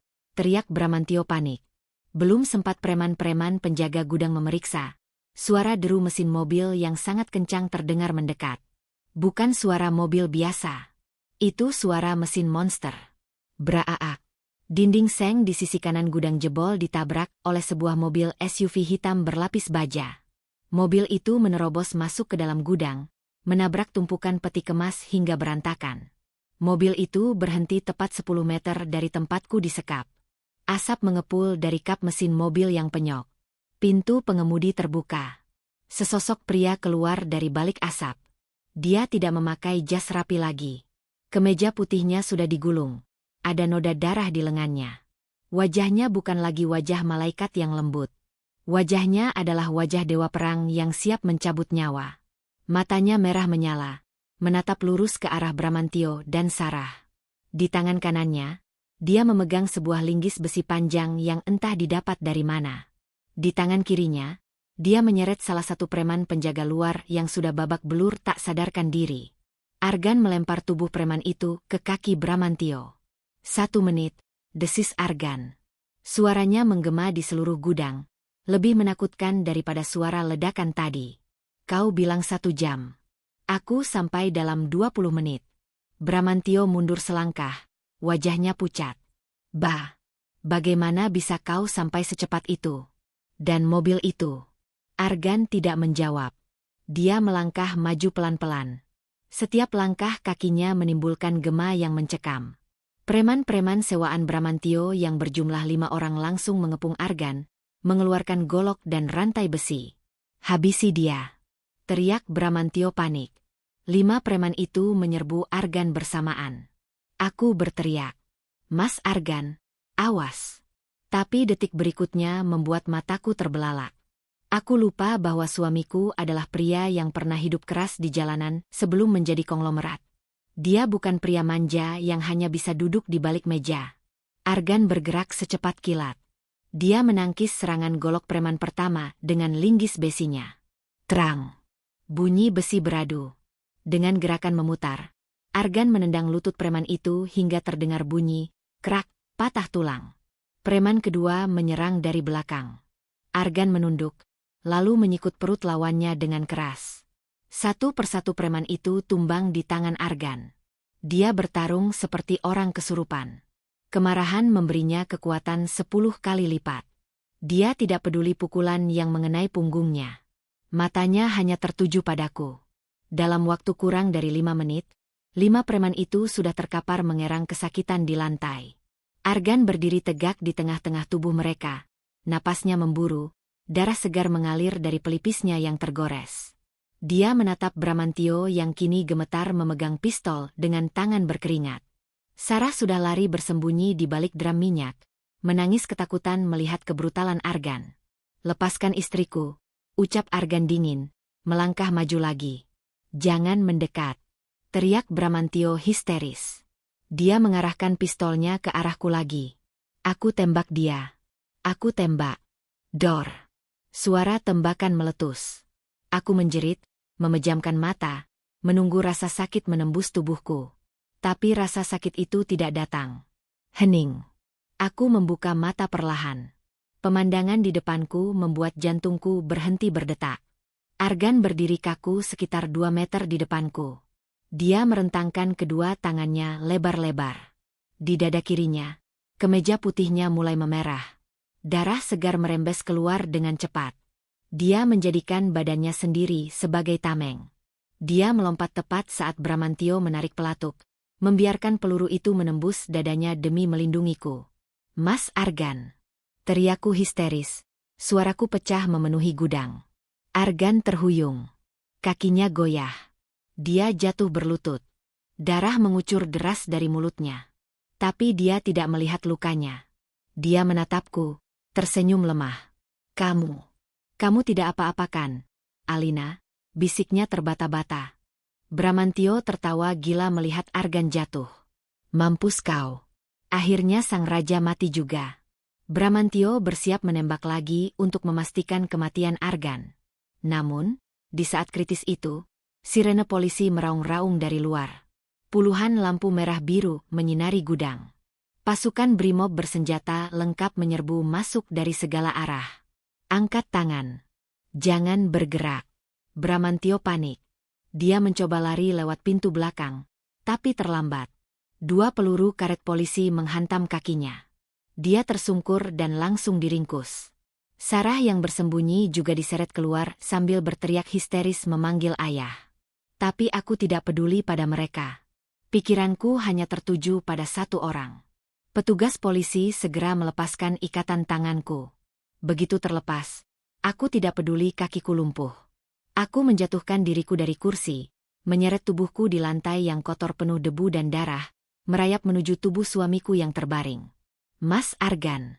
Mas, bangun. Jangan tinggalkan aku. Aku memangku kepala Argan di pahaku. Wajahnya pucat pasi. Bibirnya membiru. Napasnya tersendat-sendat. Terdengar bunyi, grok, yang mengerikan dari paru-parunya. Jangan menangis, sayang, bisik Argan. Tangannya yang berlumuran darah berusaha menghapus air mataku, tapi tenaganya sudah hilang. Tangan itu jatuh terkulai sebelum menyentuh pipiku. Sapu tangan, bisiknya sangat pelan. Aku segera merogoh saku celananya, mengambil sapu tangan biru kusam yang penuh kenangan itu. Aku menekannya ke luka tembak di dadanya, berusaha menghentikan pendarahan yang tak kunjung berhenti. Sapu tangan biru itu seketika berubah warna menjadi merah pekat. Bertahanlah Mas. Ambulans datang. Kamu sudah janji mau jadi kakiku seumur hidup. Kamu nggak boleh ingkar janji. Ya Allah, selamatkan dia. Ambil saja nyawaku sebagai gantinya. Argan tersenyum tipis. Matanya mulai meredup, kehilangan cahayanya. Alhamdulillah. Kamu selamat. Tugasku sudah selesai. Matanya terpejam perlahan. Napasnya berhenti. Tubuhnya yang tadi hangat perlahan mulai dingin dalam pelukanku. Tidak Aa. Jeritanku membelah langit Citerep yang mendung. Aku memeluk tubuh kaku suamiku, mengguncang-guncangnya gila-gilaan. Tidak mungkin.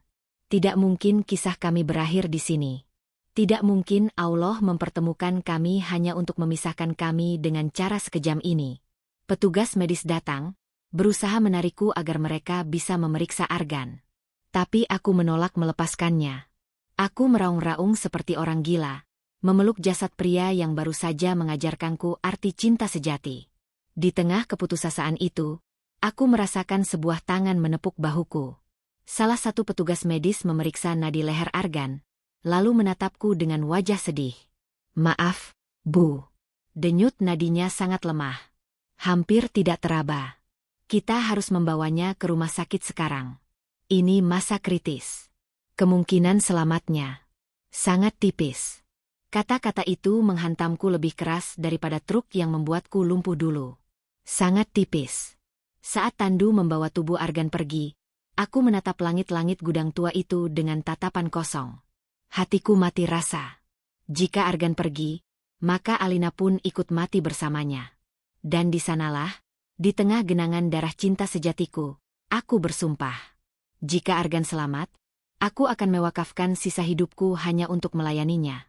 Tapi jika dia pergi, aku akan pastikan Sarah, ayah, dan Bramantio membayar setiap tetes darah suamiku dengan penderitaan yang tak berujung.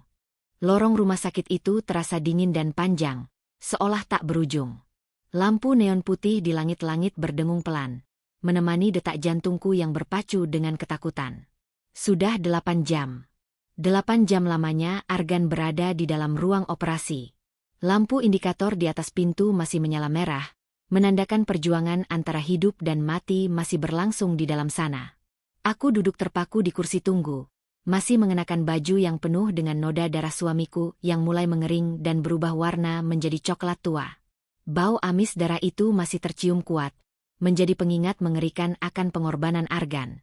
Beberapa perawat sempat memintaku untuk membersihkan diri dan mengganti baju, tapi aku menolak. Aku tidak akan beranjak satu langkah pun dari pintu ini sampai aku melihat wajah suamiku. Di tanganku, aku menggenggam erat sapu tangan biru yang kini kaku karena darah. Sapu tangan yang menjadi saksi bisu kisah cinta kami. Aku terus memutar tasbih, bibirku tak henti melafalkan doa, memohon keajaiban pada Sang Pemilik nyawa. Ya Allah, jika Engkau butuh nyawa sebagai ganti, ambillah nyawaku. Jangan ambil dia. Dia orang baik. Dia malaikat yang Engkau kirim untuk melindungiku. Jangan biarkan dia pergi sebelum aku sempat membahagiakannya. Tiba-tiba, lampu merah di atas pintu operasi padam. Jantungku berhenti berdetak. Pintu ganda itu terbuka.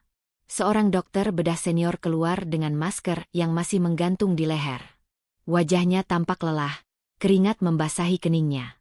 Aku segera memutar kursi rodaku mendekat, nyaris menabrak kaki dokter itu. Dokter, bagaimana suami saya? Dia selamatkan. Katakan dia selamat, Dok. Cercaku histeris. Dokter itu menghela napas panjang, lalu menatapku dengan sorot mata yang sulit diartikan.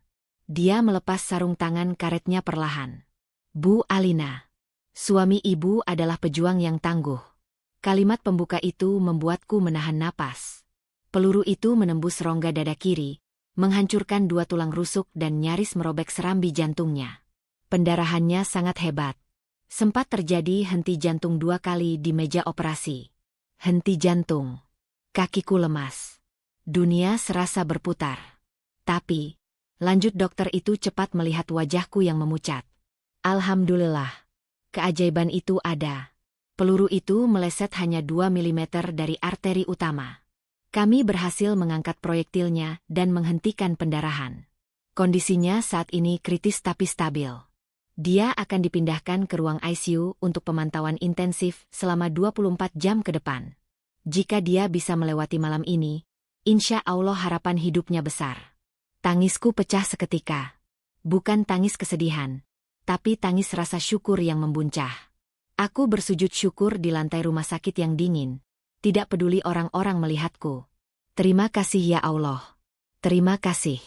Malam itu, aku diizinkan masuk ke ruang ICU sebentar. Pemandangan di dalam sana menyayat hati. Tubuh gagah Argan kini terbaring lemah dikelilingi berbagai mesin penopang hidup. Selang ventilator terpasang di mulutnya. Kabel-kabel menempel di dadanya yang dibalut perban tebal. Wajahnya pucat pasi. Tak ada rona kehidupan. Aku mendekatkan kursi rodaku ke sisi ranjangnya. Kugenggam tangannya yang dingin dan kaku. Mas, bisikku di telinganya. Ini Alina. Aku di sini. Kamu harus bangun ya. Kamu sudah janji mau jadi kakiku. Kalau kamu tidur terus, siapa yang gendong aku? Siapa yang suapin aku? Bangun, Mas. Jangan biarkan Sarah dan Bramantio tertawa melihat kita kalah. Air mataku menetes jatuh ke punggung tangannya. Tiba-tiba, aku merasakan gerakan sangat halus. Jari telunjuk Argan berkedut pelan. Monitor detak jantung berbunyi sedikit lebih cepat. Itu tanda dia mendengarku. Dia sedang berjuang untuk kembali padaku. 3 hari berlalu dalam ketegangan yang menyiksa. Akhirnya, di pagi keempat, saat adzan subuh berkumandang sayup-sayup dari kejauhan, Argan membuka matanya. Saat dokter melepas ventilatornya, kata pertama yang keluar dari bibir pucatnya bukanlah keluhan sakit, melainkan namaku. Alina. Aku yang tertidur di kursi samping ranjang langsung terbangun. Mas. Argan tersenyum sangat lemah. Suaranya parau dan nyaris tak terdengar. Kamu. Jelek sekali kalau nangis. Aku tertawa sambil menangis, mencium tangannya berkali-kali. Biarin. Biarin aku jelek. Yang penting kamu hidup. Kabar membaiknya kondisi Argan menjadi awal dari badai pembalasan bagi mereka yang telah menzalimi kami. Keadilan dunia mulai bekerja. Kasus penembakan dan penculikan ini menjadi berita nasional. Bramantio, sang dalang utama, tidak bisa berkutik.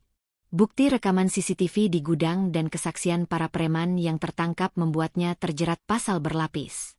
Percobaan pembunuhan berencana, penculikan, dan kepemilikan senjata api ilegal. Dia divonis hukuman mati oleh pengadilan 3 bulan kemudian. Bagaimana dengan Sarah dan ayah?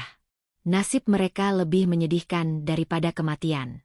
Sarah, yang terbukti terlibat aktif dalam penculikan dan penyiksaan, divonis 15 tahun penjara. Di dalam penjara, kecantikannya yang dulu dia banggakan menjadi kutukan.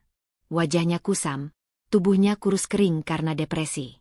Tidak ada lagi perawatan salon, tidak ada lagi baju mahal. Dia sering berteriak-teriak sendiri memanggil namaku, memohon ampun, tapi nasi sudah menjadi bubur. Sedangkan ayah, karma datang dengan cara yang instan. Setelah Argan selamat, tim pengacara Argan Corp langsung bergerak membekukan semua aset perusahaan ayah yang memang sudah digadaikan. Perusahaan ayah disita bank. Rumah mewah di Pondok Indah disita. Ayah jatuh miskin dalam semalam. Karena syok berat kehilangan harta dan harga diri, ayah terkena serangan stroke parah yang melumpuhkan separuh tubuhnya. Ironi yang menyakitkan. Dulu dia membuangku karena aku lumpuh. Kini, dia sendiri merasakan bagaimana rasanya menjadi tidak berdaya.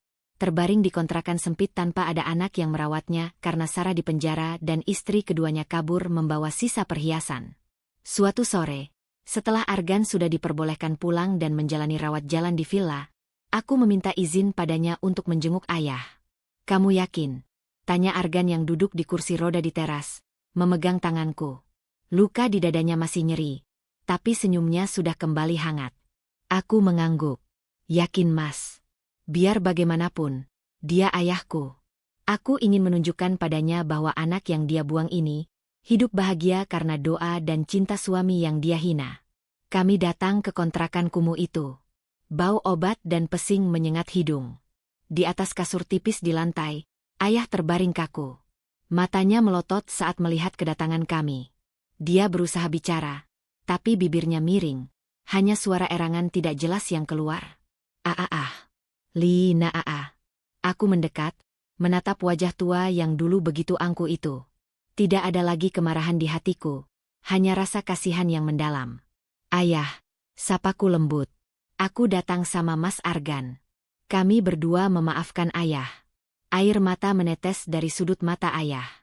Dia berusaha menggapai tanganku dengan tangannya yang masih bisa bergerak, tapi aku mundur sedikit. "Ayah, tenang saja. Aku sudah menyewa perawat untuk mengurus ayah di sini.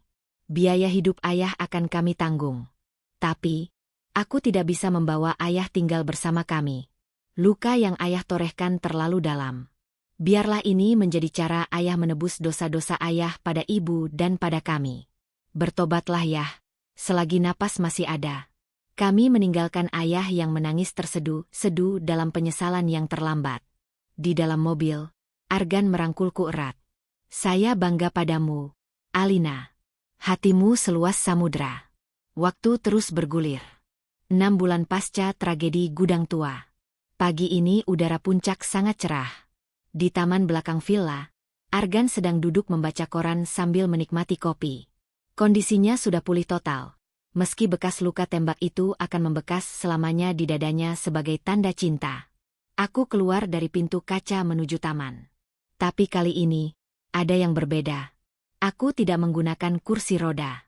Di tangan kananku, aku memegang tongkat penyangga. Dengan napas terengah-engah dan keringat dingin mengucur, aku melangkahkan kaki kananku. 1 langkah. Sakit, tapi aku tahan. 2 langkah. Argan yang mendengar suara langkah kaki menoleh. Matanya membelalak lebar saat melihatku berdiri tegak, berjalan tertatih-tatih ke arahnya. Cangkir kopinya terjatuh ke rumput. "Alina." Dia langsung berdiri, hendak berlari menolongku. "Jangan, Mas. Jangan bantu aku," teriakku sambil tersenyum menahan tangis haru. "Biarkan aku jalan sendiri sampai ke pelukanmu." Argan terpaku di tempatnya. Matanya berkaca-kaca. Dia merentangkan kedua tangannya lebar-lebar, siap menyambutku. "Ayo sayang. Kamu bisa. Sedikit lagi." Langkah ketiga. Langkah keempat. Kakiku gemetar hebat, tapi tekadku sekeras baja. Dokter Susan bilang sarafku mulai tersambung kembali berkat terapi intensif dan semangat hidup yang tinggi. Langkah kelima. Aku kehilangan keseimbangan. Tubuhku oleng ke depan. Hup. Sepasang lengan kokoh menangkapku sebelum aku menyentuh tanah. Argan memelukku erat, mengangkat tubuhku dan memutarnya di udara. Kami tertawa bahagia di bawah sinar matahari pagi. Kamu berhasil. Kamu berjalan, Alina. Demi Allah, ini hadiah terindah dalam hidup saya, seru Argan dengan suara bergetar. Dia menurunkan aku, lalu mencium seluruh wajahku. Ini berkat kamu, Mas. Karena kamu tidak pernah menyerah padaku. Karena kamu selalu jadi kakiku saat aku tidak punya kaki. Sekarang, izinkan aku belajar berjalan lagi, supaya aku bisa berjalan beriringan di sampingmu, bukan di belakangmu. Argan menatapku lekat-lekat. Dia merogoh sakunya, mengeluarkan sapu tangan biru itu lagi. Kali ini sapu tangan itu sudah dicuci bersih, wangi, dan dibingkai dengan liontin emas kecil. Dia mengalungkan sapu tangan itu ke leherku seperti kalung. Sapu tangan ini dulu menghapus darahku, lalu menghapus air matamu. Dan kemarin, dia menyerap darahku lagi demi menyelamatkanmu. Sekarang, biarlah sapu tangan ini menjadi saksi, bahwa tidak ada yang bisa memisahkan kita kecuali maut. Kamu bukan lagi wanita lumpuh buangan ayahmu. Kamu adalah Alina, ratu di kerajaan hatiku. Dan aku, Argan, akan selamanya menjadi hamba yang mencintaimu karena Allah. Aku memeluk lehernya erat, menyandarkan kepalaku di dadanya, mendengarkan detak jantungnya yang kuat dan teratur. Di kejauhan, Gunung Salak berdiri kokoh menjadi saksi. Badai telah berlalu. Monster yang ditakuti orang-orang itu ternyata adalah malaikat pelindungku. Dan aku, sang putri tidur yang patah, kini telah bangun dan siap melangkah menyongsong masa depan yang cerah bersama cinta sejatiku. Tamat.